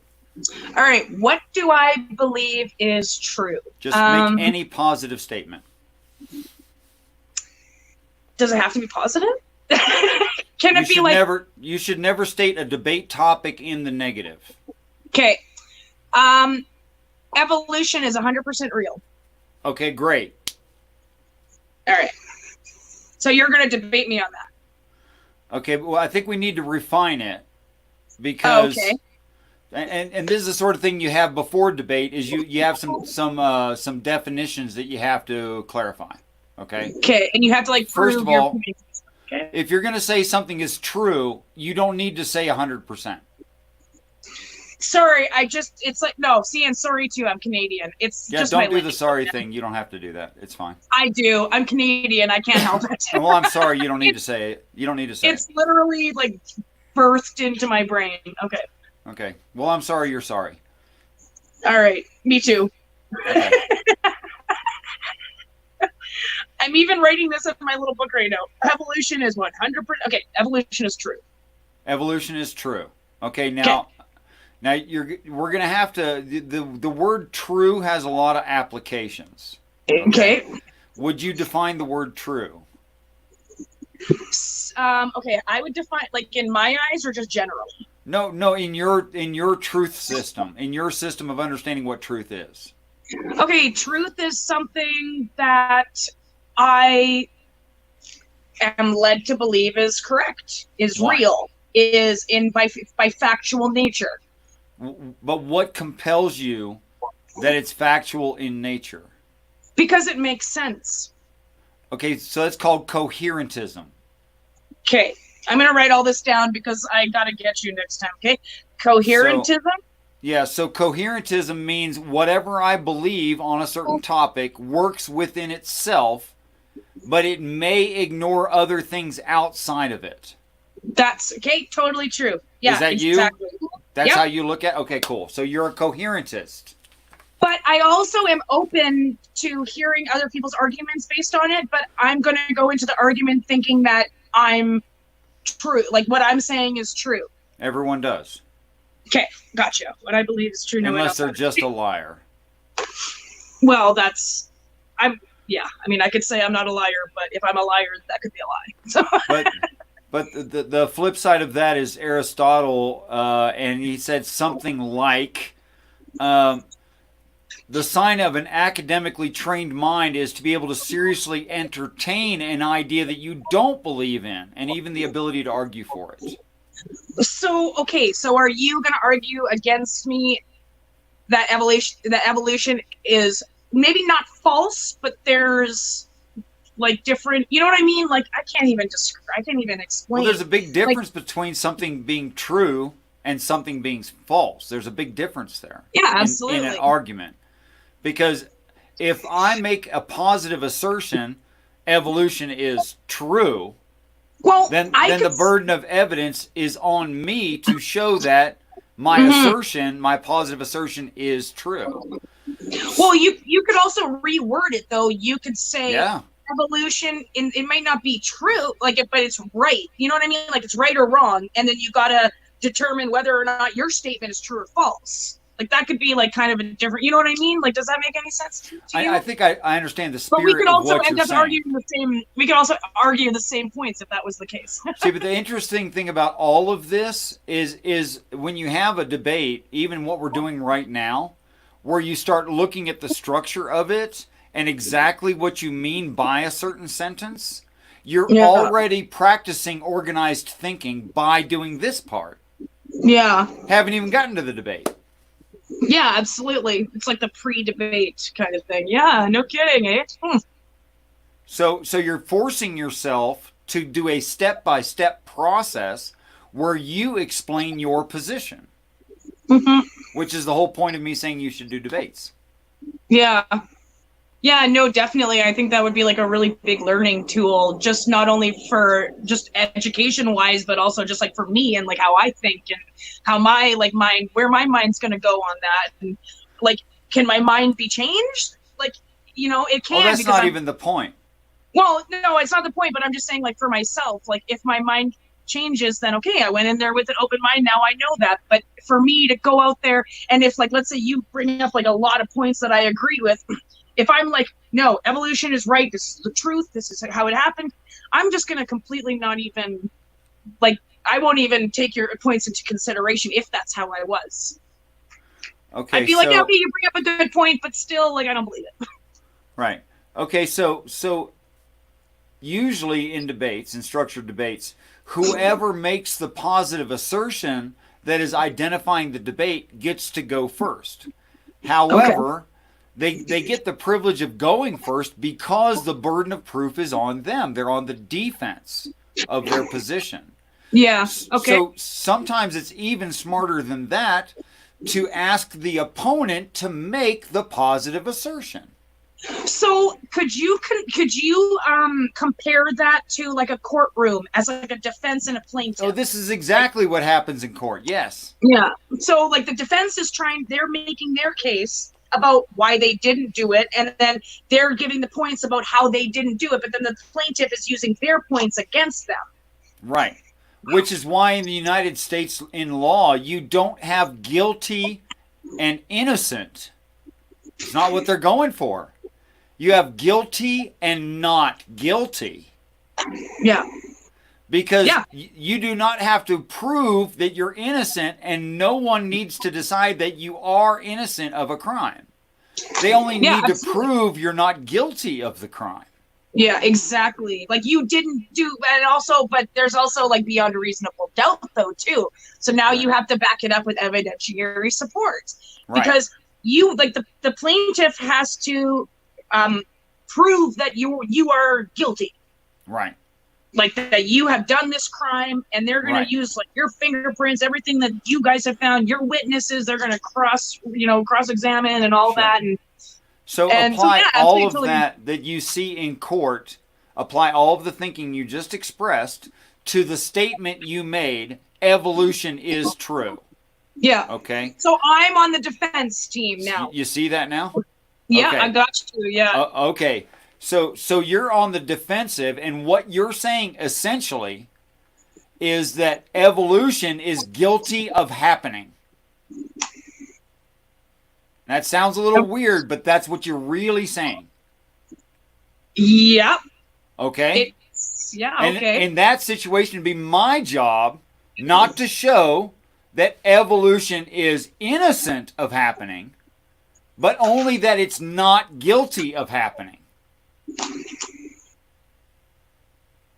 So if evolution was like, oh, hold on, I gotta charge my phone. If evolution, you're not trying to say, so it's like not exactly opposite. So like, I'm not gonna argue, or I'm arguing that evolution is true, but you're not arguing that evolution is false. That's right. You're just, okay, yeah. Okay, I got you. Huh, all right, yeah, cool. Phone's plugged in, we're good.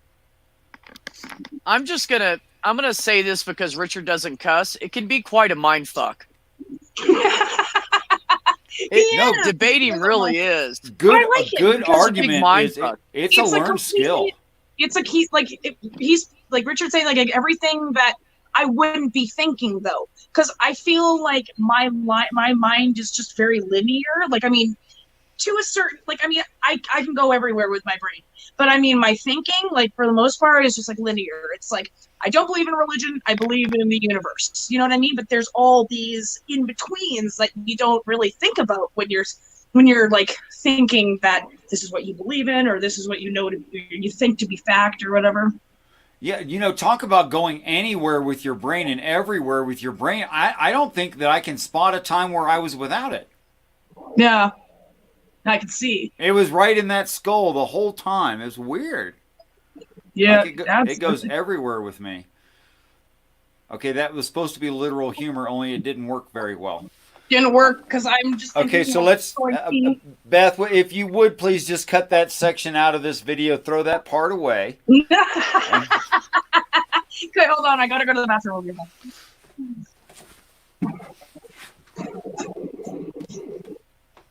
Oh, you didn't hear that. I'm sorry. I muted myself. I didn't want to crunch in anybody's ear. I said, nope. Video didn't happen. We're not cutting it out. Oh, darn. Oh, well. Citations. Yeah, I know. Gotta have the proof. No one believes you unless there's solid proof. Nothing better than proof of a video with it coming right out of somebody's mouth. So, speaking of video as proof, that reckons me back to one day I was in the dentist's office years and years and years ago, and I was still relatively young, actually. I think I was like in my late 20s somewhere, I think. And there was a news chopper in California, and it was doing traffic. And the reporter saw something move really, really fast, and they panned over. And they didn't get the camera fully in focus before the event was over, but they did get it on film, and I remember seeing it live. And what it was, it was a really nice house, right? And there was a long driveway, and the driveway was pointed like directly at this news chopper. So, okay. So the film footage they got was this one corner of the house, and it wasn't like the White House or something where you'd recognize it. Just is a really nice house, but I don't know this house. Right. And there's a young, stocky, short black man with an afro, like a 3-inch afro, and he's running down between the car and the house along the driveway beside the house. And then he drops something that's black and globby looking in the middle of the driveway. And then he runs through a shrub and jumps a 7-foot fence just like that fast. He was just like, he like catapulted his body. What's that where you have the flexible stick and you pole vault? I mean, he grabbed hold of the fence and like pole vaulted his body over the fence. He just threw himself over the fence. And then he disappeared behind the next house beside it. And I've never seen that film footage again. Even though that was OJ's house.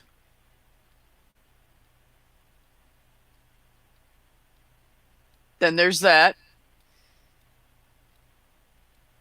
Funny thing. Fits the description of OJ's oldest boy. Really does. And funny thing is when you were saying that, I could see that video in my head. I've seen that somewhere. Yep. A lot of people saw it one time. Yeah, one time. You can't find it on the internet at all. Well, because, I mean, we all know OJ was covering for his son. We all know what happened. Come on. Well, there's a lot of suspicion, but we got film footage of the guy leaving the place. Yeah. I mean, that's what happened.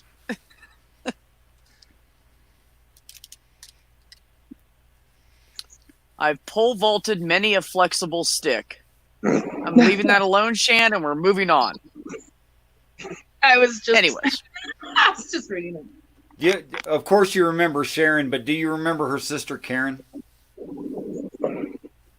Sharon and Karen. I was married to a woman named Sharon who had a older sister who was named... Okay, so her parents were country folk and they weren't very original. I'll give you that. Her sister Karen, who was single a lot of her adult life, said the following.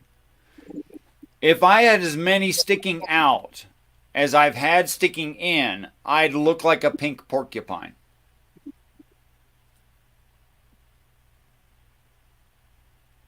She said it about herself. I didn't make... She said it. I didn't make that up. I don't even... If I had as many sticking out as I did... Oh! Totally got it. I kind of would do too, but whatever.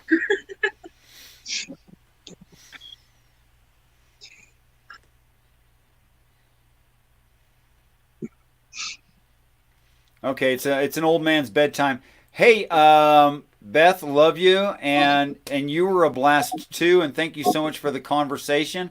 And if you want to really do that debate, we'll talk more about how to prepare for it, how to think about it, how to influence someone to make the positive claim that they have to defend. And I got it written in my book. I'm not going to forget. And I'll make sure that it's fun and not too serious. Well, I like your seriousness though, because I learned like a lot from you just even tonight. Like, and even just not about stuff, just about like how to, go about stuff and whatever. So yeah, I'm gonna be pestering B about this until we actually do it. We'll set it up. Yeah, I'll do it for you guys. Yeah, awesome. Okay, perfect. I'm super stoked. Absolutely. Peace and respect, guys. You guys have a great night. Last thing? Richard, nice to Love meet you, brother. Man. Nice Thank to you. meet The you. pleasure is honestly mine to have met you. So later, guys. See ya. Have a good night. Bye, brother. Yeah, he's fucking dope. Love that guy. Oh no, he's great to talk to. He's amazing. Yeah, like, him and really, we'll get together like on my day off or something, and I'll go pick him up and we'll run around and do shopping, and we just talk the whole time and discuss shit. Keep the conversation going, you know what I mean? He also kind of makes me feel like an idiot, but that's totally fine. Like, that's a compliment for him. Like, well, he does it to me too, and he thinks very easy to do. I mean, it's not very difficult to do because I'm kind of an idiot at something. Oh, shut up! No, for real. Shut the fuck up. The theist is gone. Shut the fuck up. No, yes, exactly. The pleasure was all mine. Fuck yeah. He is always very interesting, and honestly, I can't attribute that trait just to him about the whole keeping the conversation going, because anybody in my family, my whole family's like that. Like, when there's a family reunion, there's no like pausing, nobody's speaking. That does not happen. See, and the conversation's 90% of the time very interesting, And sometimes we say stupid shit, but 90% of the time it's very interesting and it's deep and logical and we're all literal. So if you're going to say something, like my whole family will be like, oh no, you said the sky's green. You need to go get your eyes checked. It's blue. Because if you make a joke, we're going to think you're, it's true. See, I used to be like that. I had to train myself not to do that.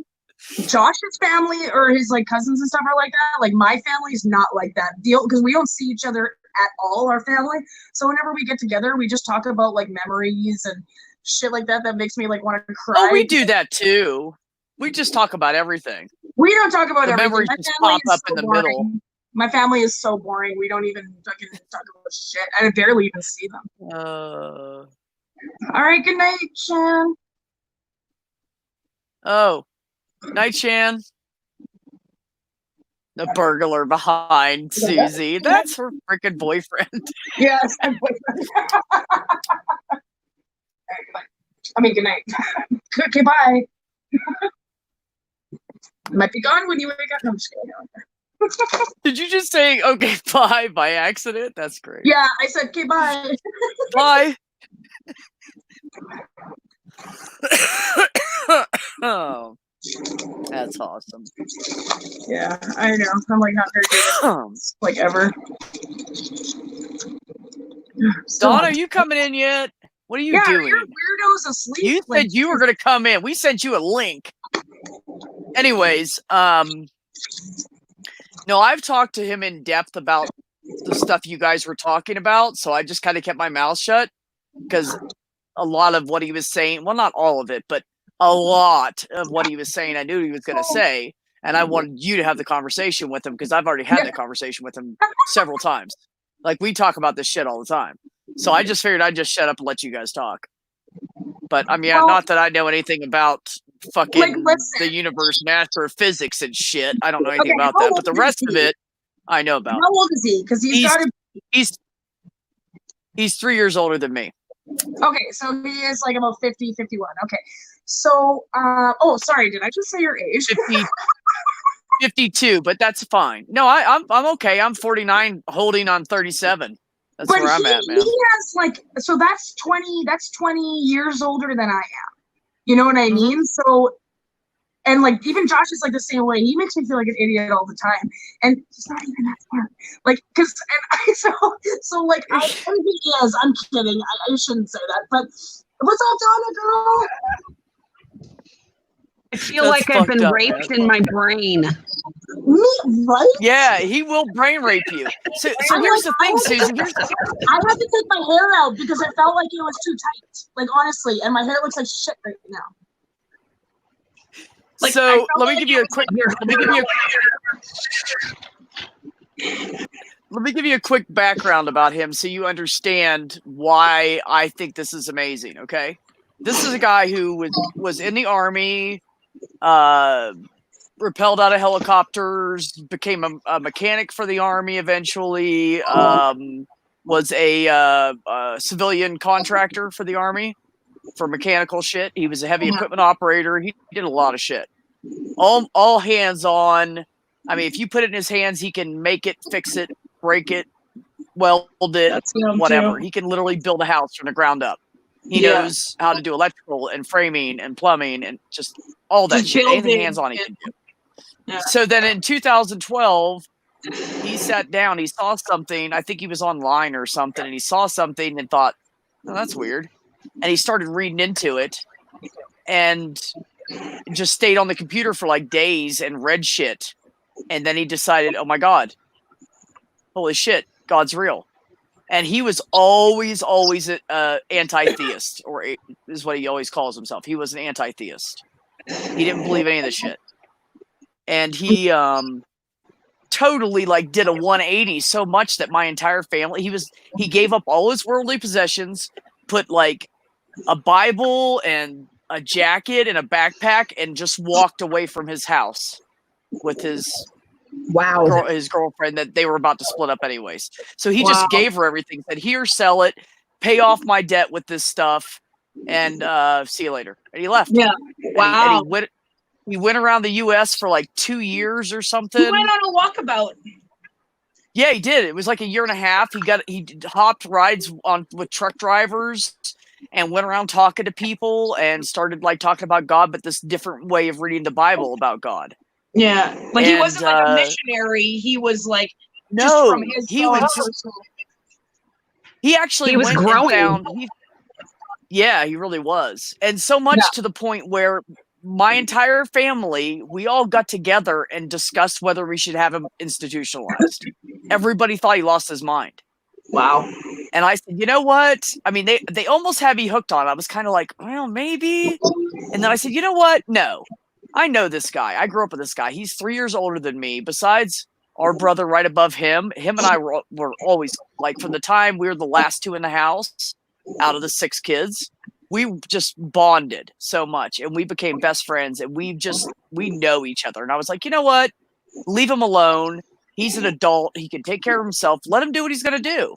And if he stops in a few months, he stops in a few months. And if it continues, then apparently he's got his heart into it. He's not hurting anybody. Fuck it, leave him alone. There you go. So that's it right there. As long as somebody's not hurting anybody and they're not hurting themselves, they can do whatever the fuck they want. I mean, he was out there growing and learning and experiencing, and he had to do that. That was part of his journey here. Like getting just like experiences.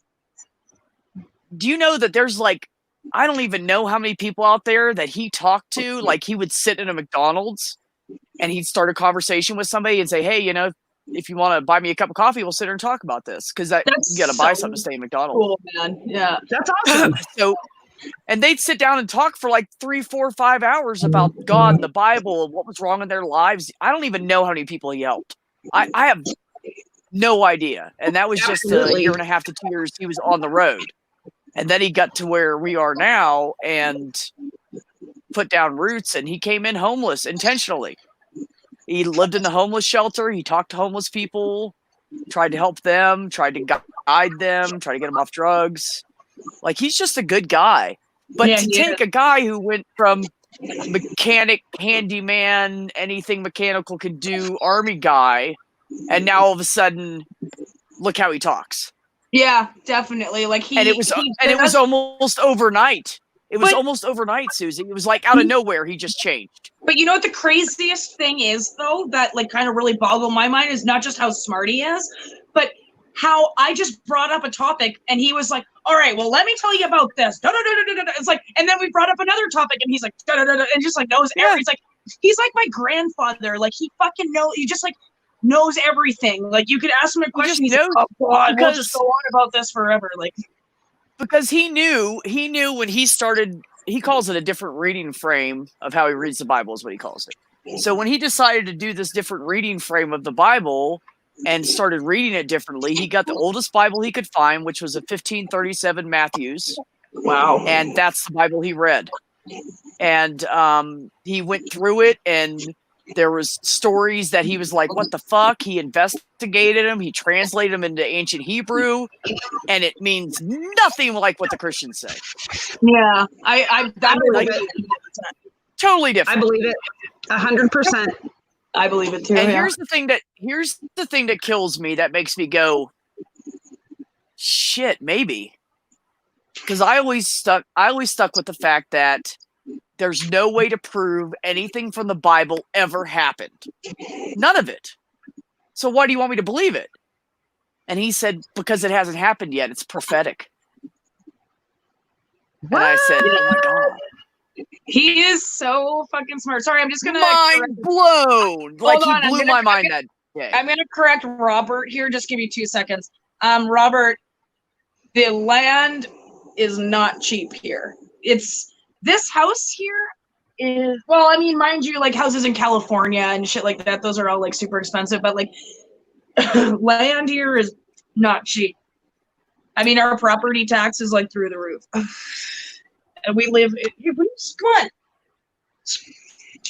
Yeah, we live in like the north end where like all the murders happen, and this house was still super expensive, and we're paying like, you know, woohoo.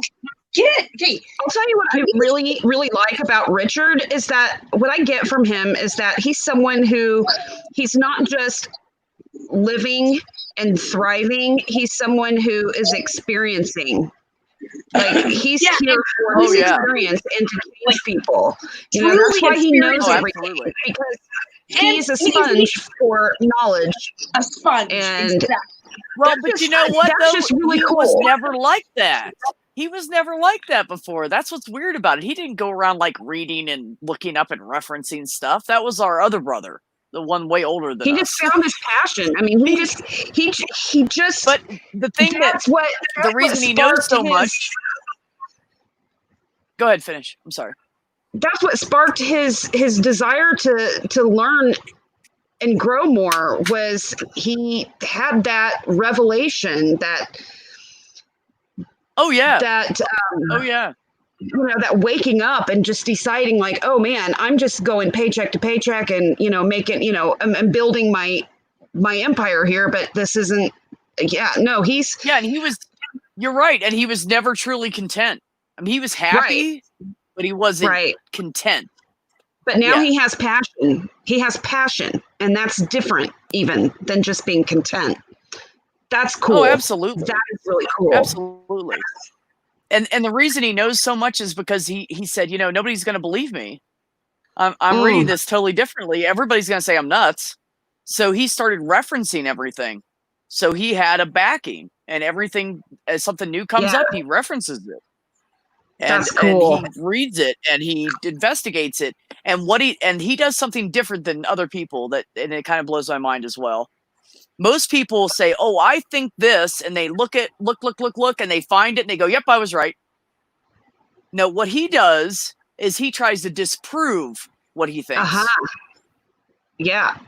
So that way, when someone else comes, he goes, no. I already tried to disprove it. I can't. Yeah. So that's what's interesting about it. Yeah. Yeah. He's a good guy, though. No, he's fascinating to listen to. That's why I wasn't like really in chatting, because I was sitting here like absorbing and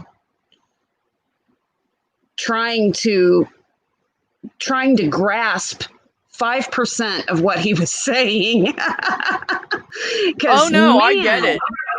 Like when they start talking about the universe and redshift, lost me. I know nothing about it, and I will not claim any different. And that was the part where I shut up because they were having a good discussion and I had nothing to add. Right? Like I'm just honest. I'll just tell you, I didn't know. The rest of it, I knew what he was going to say because we've discussed it, and I just let them talk. But yeah, that part, I'm not getting in the middle of it. I don't know shit. Oh yeah. You want to talk about that stuff? I'll go get Amanda, Mama Atheist, and then you can talk to her about it because because didn't she you say actually that she worked for NASA? She did some work for NASA, didn't you say? She was an astrophysicist for NASA, and then became a climate scientist after that. Wow. She's literally like, I've seen pictures of her friends when she was in NASA. Like people are like, whatever, you didn't work for NASA. But no, she really did. I've seen pictures of her friends, like where they were like getting dressed, like had their one-piece NASA suits on. And her friends like standing there with the headset and the microphone and everything. Yeah. Like she's not bullshitting. She really did. That's cool. Get down. Hold on just a second.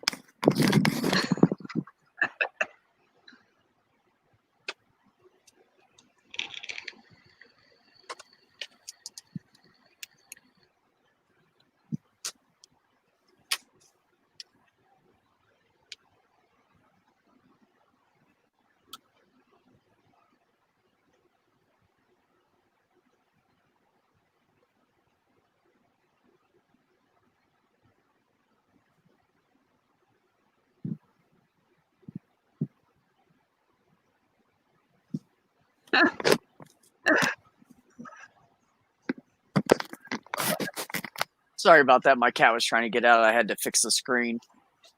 Oh, she's a little bugger. Again? Oh my God, she does it like 30 times a night. She does it like 30. She tries to get out 30 times a night. She's only been out twice, or 3 times. Yeah, she. I don't know, twice. Well, I mean, if you just like open your door and let more moths in, she'd be entertained, and you know. You know what? You're probably right. That's absolutely correct, because they will go crazy. Like when I started the stream and my camera started flopping around, he was chasing a bug behind my damn laptop and he was hitting it with his tail and his ass, knocking it around. So, Oh man. yeah, they're nuts. They're both crazy, but I love them. Fucking dog. I swear she does it for attention sometimes. I don't know what the fuck. Like both times she got out, one time I had to go get her out underneath my truck. But the first time she got out, she was, oh no, she did get out 3 times. First time she got out, she was just standing right by the steps. And I stepped down and she just jumped up in the hole where I stuck out from the screen. And I was like, all right, that's great. The second time she got out, I had looked over and she was sitting inside, and then I was talking on a stream and I looked over again like 2 minutes later and she's outside. And my boy is looking out the door like watching her, and I was like, oh shit, that's different. That's not like I'm chasing a bug look. So I look out there, she's just sitting on the top step like, and he doesn't try to get outside. It's usually just her. oh no, he's gotten out 4 times, and the 4th time he got chased by a dog for about 35 minutes. And now So he's done. that dog comes by my door and that motherfucker's up on the bed or up on top of the cabinet. He'll run. He's like, nah, fuck that shit. That scared him. So he doesn't try it like he used to. He used to try to get out constantly. He was just like her. Now it's her turn. And I'm sure when I get her to stop, then he'll go, oh, I want to get out again. No, but actually, my awesome brother is, I gave him measurements and specifications and how I wanted it. And he is in the process of building me a custom bifold screen door for my tiny home. Really? Yep. So we can, when we mount it, it's gonna be like this, and then it's gonna fold up and go over to the side, so it gets out of the way totally, like when I don't need it in the winter or whatever. And I'm about 3 inches short of the screen door opening all the way because it hits my kitchen cabinet and my countertop. Oh, okay. So that's why I was like, well, if I'm gonna do this, it's gonna have to be bifold. There's just no other way to do it and keep these 2 in. No. It's just. And sometimes in the afternoon, I want to just leave my door open and take a nap with the breeze coming in, and I can't because they're like trying to get out the fucking screen right now.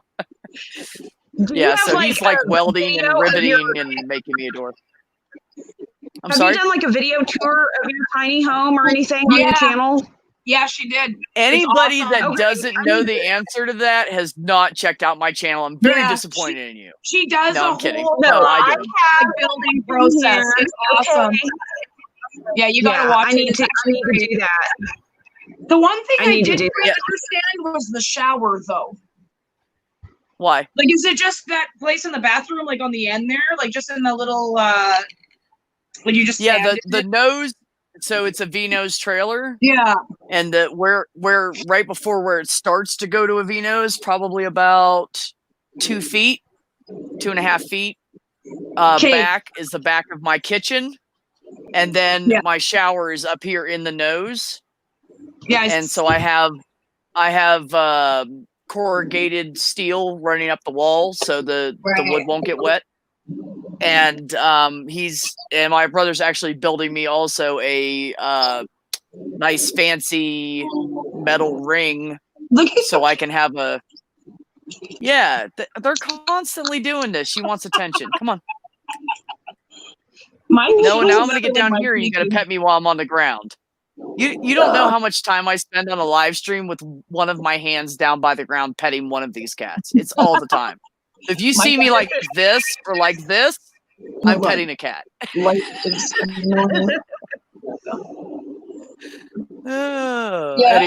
I'm looking beside me, it's because of my dog. And I'm like, what are you? It's usually, what are you chewing on? Which is, what are you chewing on? Oh, it's a box of beer, or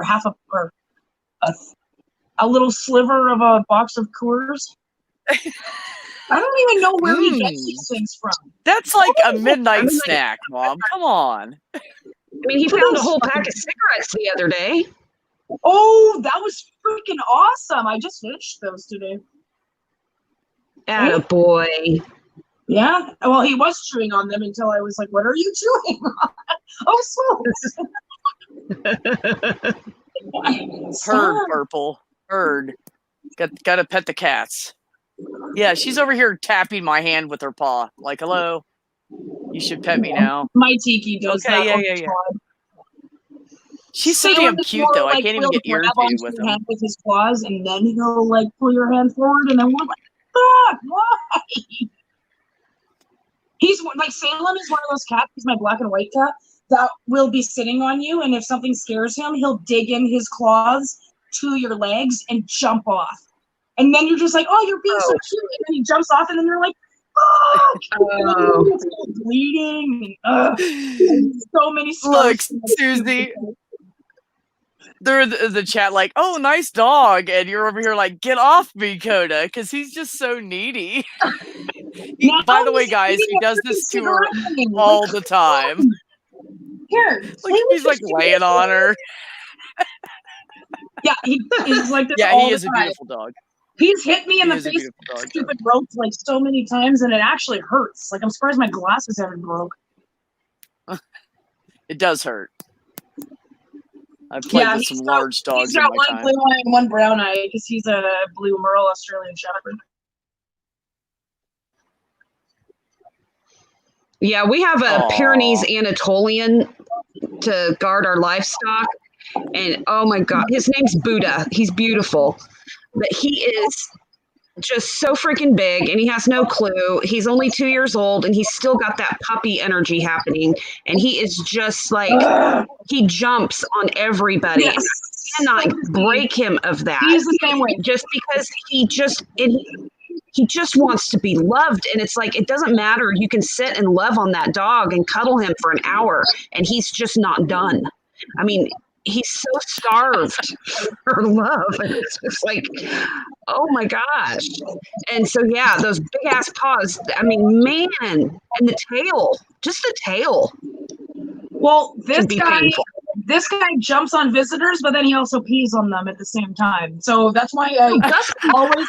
Well, he does.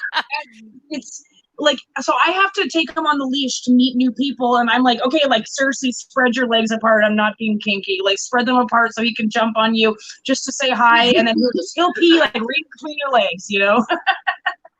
Yeah, I'm not being kinky. Well, actually, I'm not being kinky, but spread your legs, let my dog pee between them. Yeah, well. Yeah. Golden showers. No, it's not the golden shower. It's peeing between because he just gets so excited. No, I get what you're saying.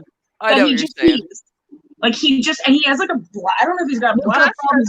He's got like a super light bladder. Like I take him out like once every hour, and he goes out there and pees for like 3 minutes. I'm not even joking. I'm like, where does all this come from? Maybe he's drinking a lot of water. Maybe it's kind of an awesome thing. Because Gus is my only dog that does that. Yeah. And with Gus though, it's that he goes and he lays down at your feet and rolls over, you know, in this super submissive position, and then he just pees straight up in the air, and it's just like this golden arch. I'm so glad he does of urine. That's worse. So I worse. freaking hate it. And so outside. So if I take him OUT, I have to open a door, like a gate first, which is like our little gate to the back room, which is like where our laundry is and where the litter boxes are and stuff. And then I have to open the door to the backyard. Today, I opened that gate. Normally, he'll just sit by the door and he'll go out. But today, he lifted his leg and peed on like our little battery pack. I'm like, do you really can't hold it for like a second?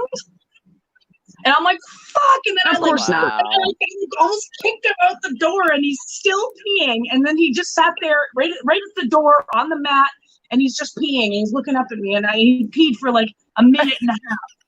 I'm like, he's like Austin Powers. Yeah, evacuation come. Evacuation come.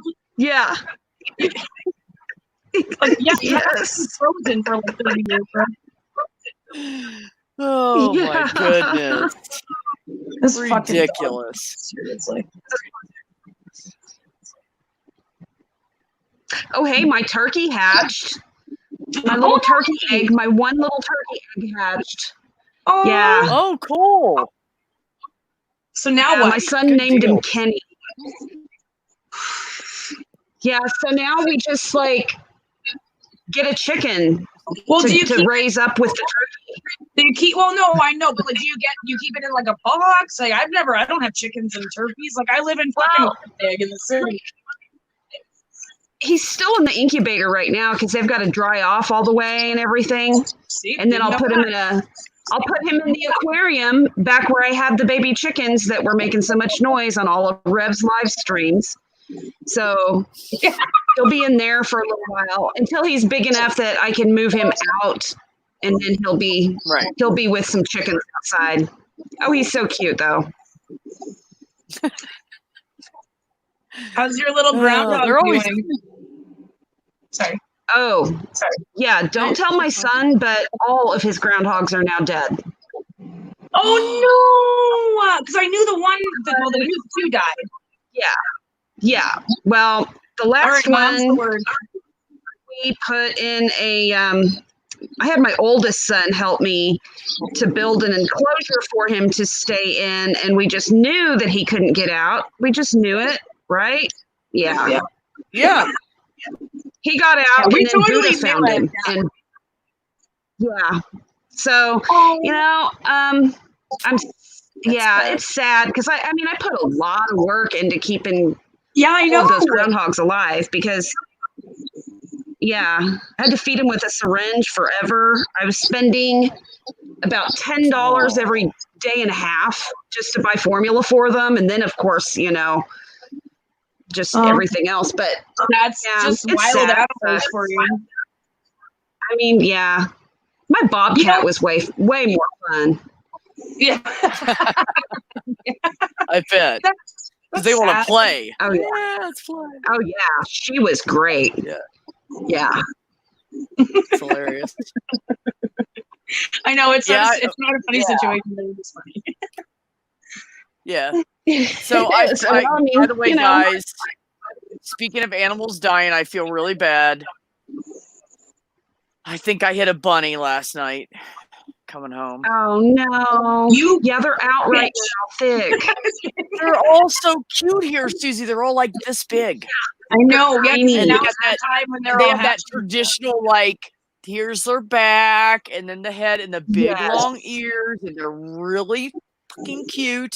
Yeah, all of them. And it's weird though, because usually the rabbits, they'll start running out to the road and they'll see lights and then they run back away. But this one, I was past him and he ran underneath my back tire. Like there's nothing I could have done. They're so dumb. I saw a flash in my mirror, and I was like, "What the? Oh." Pretty sure it was a bunny. Maybe your car got the worst of it. We can only hope. Well, I went back by this morning, and there was no body or blood. So either A, he lived, which would blow my mind. Yeah. Or B, some other animal said, "Ooh, dinner," and took it somewhere and ate it. So either way, it's either alive or fed somebody. So I guess it's not too bad. I saw these two. Yeah. I saw these two bunnies, and I to this day still call them the suicide bunnies. There were two of them, and I was driving down a residential road, and they were both like exactly sitting in like where my tires would go. So they're like sitting in like the rut of the vehicle. So I'm going like kind of slowly. I'm creeping up on them, and so I'm turning the vehicle, and I'm like, maybe I'll get like, maybe this one will go on that side, maybe this one will just go into the vehicle. No, they both hopped in unison exactly back to where my freaking vehicle was. I could not miss these things, and I literally, I had my foot on the brake, and I was going like so slowly, and I was by myself. If I had somebody with me, I would have been like, get out of the car and make sure they're okay. But I didn't like jump over anything, or my car didn't go thump. But so hopefully they survived. I didn't see them after, or maybe they just stayed on my tires. Here's Kenny. Oh, Kenny G. Aww. Yeah. Brand new guy. Oh my god. He is adorable. So They get Yeah. so ugly when they're older, but man, they're cute when they're babies. I know, that's like everything though. Even people. That's not true. My cats are adorable. My He's got cats some are big bullshit. old feet. Yeah. Little He's guy. gonna make a good I like, did feel social really media. bad about the bunny. I said sorry like 30 times after I hit the bunny. That's so As I was driving up Canadian. towards my house, I'm going, I'm sorry, Mr. Bunny. I'm sorry. I hope you don't have babies at home. I'm sorry. Like, seriously, I really feel bad if I hit an animal. No, so do Oh, I I. do too. One of my buddies, Sean, actually hit a dog and killed it once because the dog got out of somebody's backyard and like he had no chance. Like it just booked in front of the road and they were going like 80, and then he just heard a thump thump. So he like pulled over and like checked the dog. The dog unfortunately wasn't alive, and like knocked on the house and was like, "Listen, I am so sorry, but here's your dog." And like the people were like obviously just like distraught. Like if that happened to my dog, I don't know what I would do. Like I call him an asshole all the time, but I don't know what the fuck I would do with that. You know, I mean, at least he stopped and told them so that they weren't so like they didn't- Yeah. out so they didn't wondering know. and looking and, you know. Yeah, exactly. I was Yeah, like, people, my son. people will do hit and runs with animals really quick because I they don't hate want to that. own up to it. I It's not a can't- person, and the cops are going to come after them. yeah. Yep. Well, that's here too. Yeah, People take animals like my so seriously. Ethan he was on his dirt bike, and we live on a gravel road, so he wasn't going that fast, but he was on his dirt bike about a year ago, and a dog ran out in front of him, and it was a German Shepherd. Ran out in front of him. He hit the dog, couldn't avoid it, and it threw him into a tree. Thank God my kid's okay. His bike wasn't so lucky, and the dog had to be put to sleep. It was horrible. That kid seriously cried for days and days and days over that dog. I mean, he was going over to these people's house and like telling them, you know, I don't have all the money that, you know, to give you, you know, for the vet bill for putting him down. But, you know, do you need wood cut? Do you need your lawn mowed? Is there anything I can do? I mean, he just felt terrible. That's sweet. Well, That's sweet. my parents and I were on our way to the cabin once, and we were following like a couple cars ahead. Like I guess this guy had like passed us on like not the shoulder, but like in the other lane, and no cars coming. He had a truck, and he had a German Shepherd in the truck, like in the back of the truck. So Don't tell me the dog jumped out. The dog jumped out, and the car in front of us hit it, and it was sitting on the side of the road. You could see it was dead. So and this guy just kept driving, and so we're swerving around traffic. We're trying to like be like, dude, your fucking dog is back there, and he's like, fuck you, and just like kept driving, and I'm like, whoa, like bro. Like, by this time, we were already way past the dog. I'm trying to help you, asshole. Yeah, exactly, but I don't know what he was thinking. He must have thought we were like, you're driving too fast or whatever, because he kept passing all of us, right, on the incoming lane. So and we're like, put down your window, and then he's like, fuck you out the window, and like kept driving, and we're like, bro, like your dog just got hit. Like I don't know whatever happened. Like we were on our way to Kenora, which is like a 2.5 hour drive. And we had no idea. Like we had no idea what happened to the dog if he ever got to Kenora, because we pulled off to get to our cabin before he pulled off. So Oh God. Dumbass never even like thought to look in the back of his truck. Steve, fuck him. Well, He was a bad and dog that's what owner I'm anyway. saying. Why wouldn't Like, you? If someone's yelling at you, wouldn't you go, what? Oh damn, where's my Right. dog? And we're in Right. oncoming traffic. We're not passing him. Like there's obviously something wrong. Like I don't have road rage at that time. Yeah. I mean, I wasn't driving, but but like really, we were just like, pull down your fucking window. Like your dog jumped out and got hit. Like, God, could you imagine? Like even if that Fuck dog, you. but even if that dog survived, it's now in the Canadian wilderness. Like if we've got wolves, bears, coyotes. Oh, it's a German Shepherd. Somebody will save its ass. Trust me. Well, but that road was If so. it's a dog and it's very- alive at it's like a all, remote somebody would road. have saved it. Well, I don't know unless the dog was skittish and like ran into the bushes or something. You never know, because it's just all bush. It's like bush country up there, right? Yeah. So I don't know. I like to think like you like to think about the bunny. I like to think that the German Shepherd made it, and somebody, because it's got a collar on and everything. People are gonna think, it obviously isn't a wild German Shepherd. It's not a coyote. It's not a coyote, and it's certainly not a wolf. It's way too small. No, definitely not a wolf. Yeah, the wolves here are like fucking huge. They're like probably standing on their hind legs. They're like 6.5 feet. Oh, I bet. Yikes. Yeah, they're ridiculous. Like whenever it's like hunting, like not hunting season, but their hunting season, when they go into packs and they come into all like the areas where all the cabins are and stuff like that. So you really got to watch your dogs. You're basically inside for the night. You're not going outside. Even bonfires and stuff. Which, I mean, obviously they're gonna hunt in packs, right? And at night though, it's so nice. You can hear them all howling, and it's just so relaxing. Oh, I bet. Yeah, we have about a mile from where I live. We have a pack of coyotes that live there because we're like right on the edge of nothing. We're like way as far away from town as you can get and still be considered in part of the city. So they wander around and you'll hear them howling at night. And I fall asleep to that. Coyotes are so loud too. They are. Yeah. I mean, I know they're over there on that next hill, and it echoes down into here. Huh? You can have just like 3 coyotes and it'll sound like 100 of them. They're like so loud. Oh yeah. Well, and they're always going at like about 4 to 6. I think it's about 4 to 6 is what I think it is. Yeah, they hunt in, obviously, they're pack animals, just like we are. Well, because when they howl, they're in different spots. Yeah. And that's how they alert one somebody. Over there, and then one over there, and one over there. So you can hear them coming from different directions, yeah. I think that's awesome, like how you can hear where they are in like, like relation to where you are. So like that's how it is at the cabin too, and it's like one's over there and one's all the way on the other side of the lake there, and like one's over here, one's just behind you, and you're like, fuck, and then this and shit, there's one really close. I better go back inside, right? We actually, I tell you what, we've got game cameras set up on our property, like trail cams. Trail cams. Yeah.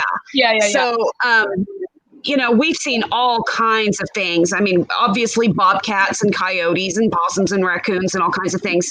But we had a mountain lion even last fall, and we have never, because we have Buddha, that big ass dumb dog. Yeah. But he's like, we have him. We have never had any trouble with anybody coming up and getting one of the chickens. Sorry. Cows or the goats or the horses or anything like that. Buddha is just amazing. Those dogs are, man, they're amazing. The bobcats? Cool. Oh yeah, we got bobcats, but I mean that bobcats are one thing, but that mountain lion was huge back there. Yeah, we don't have those. Well, not here. Like in more like west, we do, but not like where I'm from. I mean, maybe more in like Ontario, but I live on the prairies. We got moose. Like we had a wild moose running down a busy road last summer.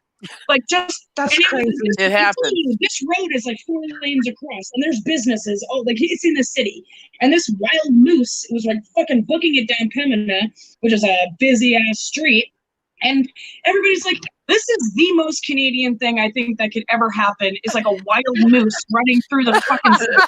You know what I mean? Like Jesus, like actually, that's very, very Maine, the state of Maine. There are, in Vermont, there are moose everywhere. I had a buddy driving through, well, not a buddy, it was like a friend of a friend, right? And we were all truck drivers. So he had a big long-nosed Pete or Freightliner or something like that. One of those big, long trucks. And he's driving up in Maine, and he's driving down this little 2-lane back road to get to some fucking manufacturing place or something. And he comes up and there's this moose in the road. So he's like downshifts, slows down, waits. The moose just stands there. So he's like, come on, man. So he yells out his window, go, get. Moose just looks at him, just stands there. That's what they do. They don't So give a shit. So the fucker, this is what he did, right? Don't ever do this, just so you guys know. Did you get on his air horn?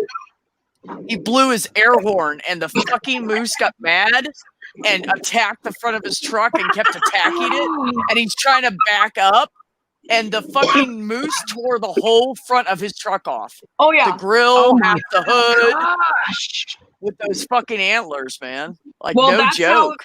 That's how it is in Canada. Like, not like seeing it here is very, very rare. But like more, if you just go like 2 hours east of here, you see them all the time. Like they're just on the side of the road. They're in like swamps. Like you can just see like they're there. And like people, when they hit them with cars, they fucking die. The moose is fine, but the people in the cars, they die because they're so big that their cars get fucking totaled. Like literally, it's like this, the front of their vehicle if they hit a fucking moose. And the moose, it's basically the same as hitting a medium-sized cow. That's what it's like. They're about the same weight. Moose are like way bigger than cows, and moose can also run so fast. Moose How can much almost do they run weigh? as fast as camels. Here, How you know much what? do they I'm weigh? gonna show you. I'm just gonna show you. Give me 2 seconds. Just look up the average weight of a moose in your region. Right here. That's what I want to know. Okay, hold on, this stupid phone. So I have a this. sub story to the moose story. Look at this.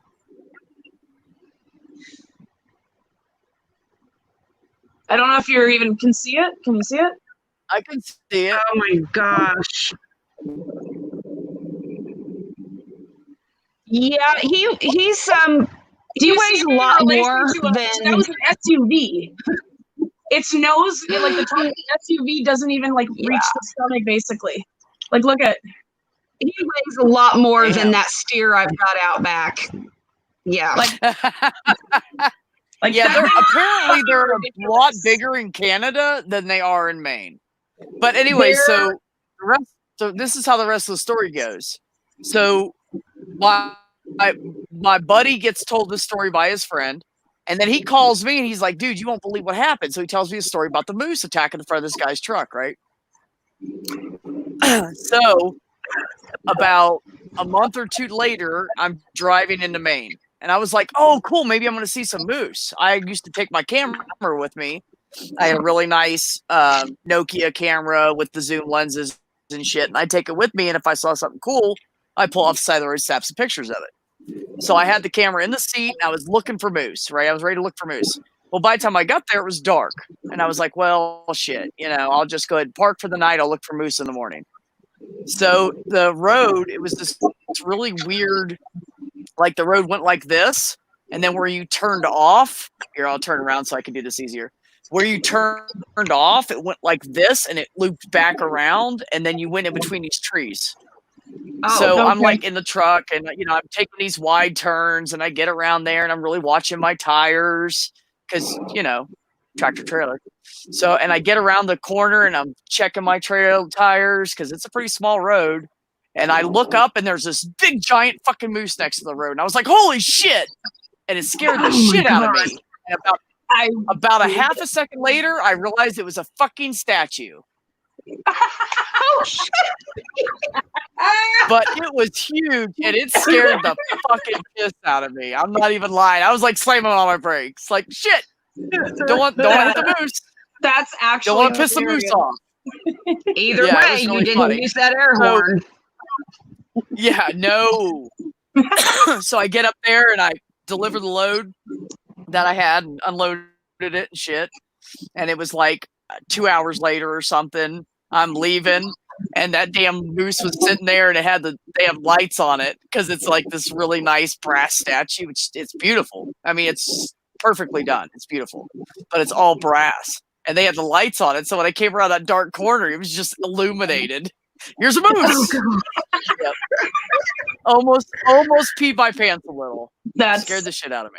That is actually hilarious. And the way it's positioned, it's kind of facing the road a little bit from that angle when you're coming around. So like it looked like he was about to walk out across in front of me. So Well, I mean, and right after hearing that story from your buddy about the dude, yeah, that's what fucked me up. I was like, God, I don't want a moose to tear the front of my truck off. Yeah. Fuck. I'll be And they stuck in will. Maine for weeks. They are so aggressive here because they're not Yeah. like they're so remote here that they don't really come into contact with humans. And like same with bears. Like we're taught how to like just in like school how to like if you ever come across one to like just like back away slowly, or if a bear especially, like you gotta grab like sticks and everything to make yourself like look bigger and like screaming out. And foghorns really help with bears. But they will You're doing that attack. tunnel. You're doing that tunnel thing again. It's on my phone. Well, you were fine all night. You just started tunneling. yeah, I was. Oh, I thought you said I was fine. No. You sound like you're in a tunnel. Can you still hear me? yeah, we Oh, can yeah. still hear you and understand you. It's just like you sound like Timmy fell in the well, you know? Get from far away. Because it makes it takes all the bass out of your voice, so your voice sounds really tinny and like you're far away. So you sound kind of like this. So your voice sounds really giddy and like you're far away. Okay, hold on. I'm gonna say something. I'm gonna listen to it on this. Oh, now you sound better. Okay, hold on. I'm gonna say. Oh wait, now I sound fine. You'd have to back up. All right. Well, I won't right now, but I will later. Okay, well, I'm going to have to get off of here and hit the sack because unfortunately, animals in the morning have to eat and stuff. So this was so fun. And I'm so glad that Richard came on and got to listen to him me for a while. And yeah, this was great. Oh, I was going to tell you, I Susie, will before I talk to forget. y'all later. All right, Donna. Have a good night, my dear. Good night, honey. See you later. Okay. Wednesday night. I don't think I have anything going on. Perfect. So, okay. You guys, Yes. want to do something Wednesday night? I'll do the stream, and then I'll holler at him and see if that's good for him. I'll let you know. Yeah, we'll make a date out of it. Like honestly, like I'm really stoked to do that too. I like my mind feels stimulated when I'm like talking to him. Not that it doesn't like either way. But, and I just want to I did feel like an idiot, but I just wanted to say I'm not an expert and I never claimed to be an expert. All I said was I watched 2 documentaries on that today, and he's like, well. No, that's why. That's why it was funny, because you were like, I watched 2 documentaries and I'm really into this. And he was like, and so you're like, oh, surface. And he's like, deep dive. And you're wow. Like, it does interest me, and I've always been super interested in it. Hold on, my dog is fucking okay. But I don't know like a lot about it, like on a scientific level. Fuck, Kate, you gotta go. You're getting me pissed off. Come on, get your toy.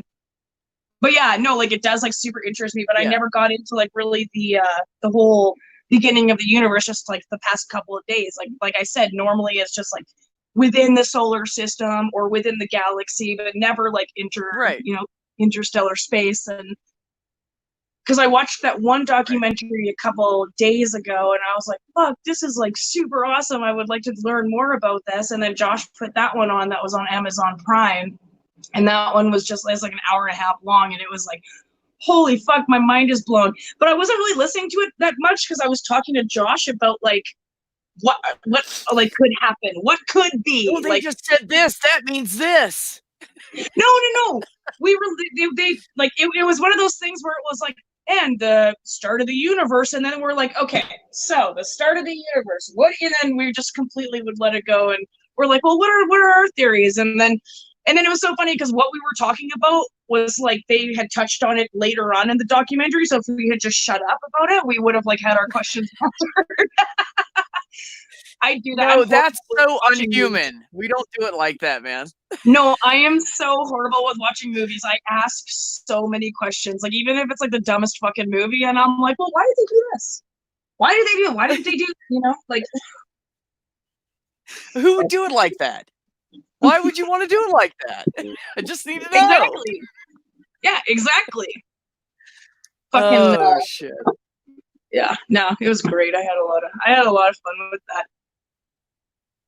I'm getting tired, woman. It's about my bed. I only plan to stay up till like 1, so or Yeah, 2. well, so I was actually gonna say I'm gonna watch that Scent of a Woman and the ugh, see now's another chance where my brain is moving too fast. Scent of a Woman and the Disaster Artist. I'm gonna watch those. cool. Well, Yeah, Scent of a Woman was really good. talk to your brother about Wednesday. Okay, I will. I mean, I'll I'll let you know probably in the next I'll like probably see you tomorrow. I mean, day if or you're, so. I know you're going to be working late and whatever. So Yeah, I'll see you tomorrow night, anyways. But I'll holler at him and let you know what he says. perfect. Yeah, I'm super excited about it. All right. Whoever's left in the chat, thank you for coming in. Robert, you're the last one here, I think. But no, it says there's 4 watching. I don't know. So thanks everybody for coming in. And thanks, Thanks. Susie. It was a good talk. Yeah, thanks for having me on, B. Yeah, I mean, anytime we're both up and Rev's not doing anything, just let me know. We can do something. I don't care. Yeah, definitely. I'm good with bullshit. All right. All right, everybody. All Have right, a good everybody. night. Good night. Peace.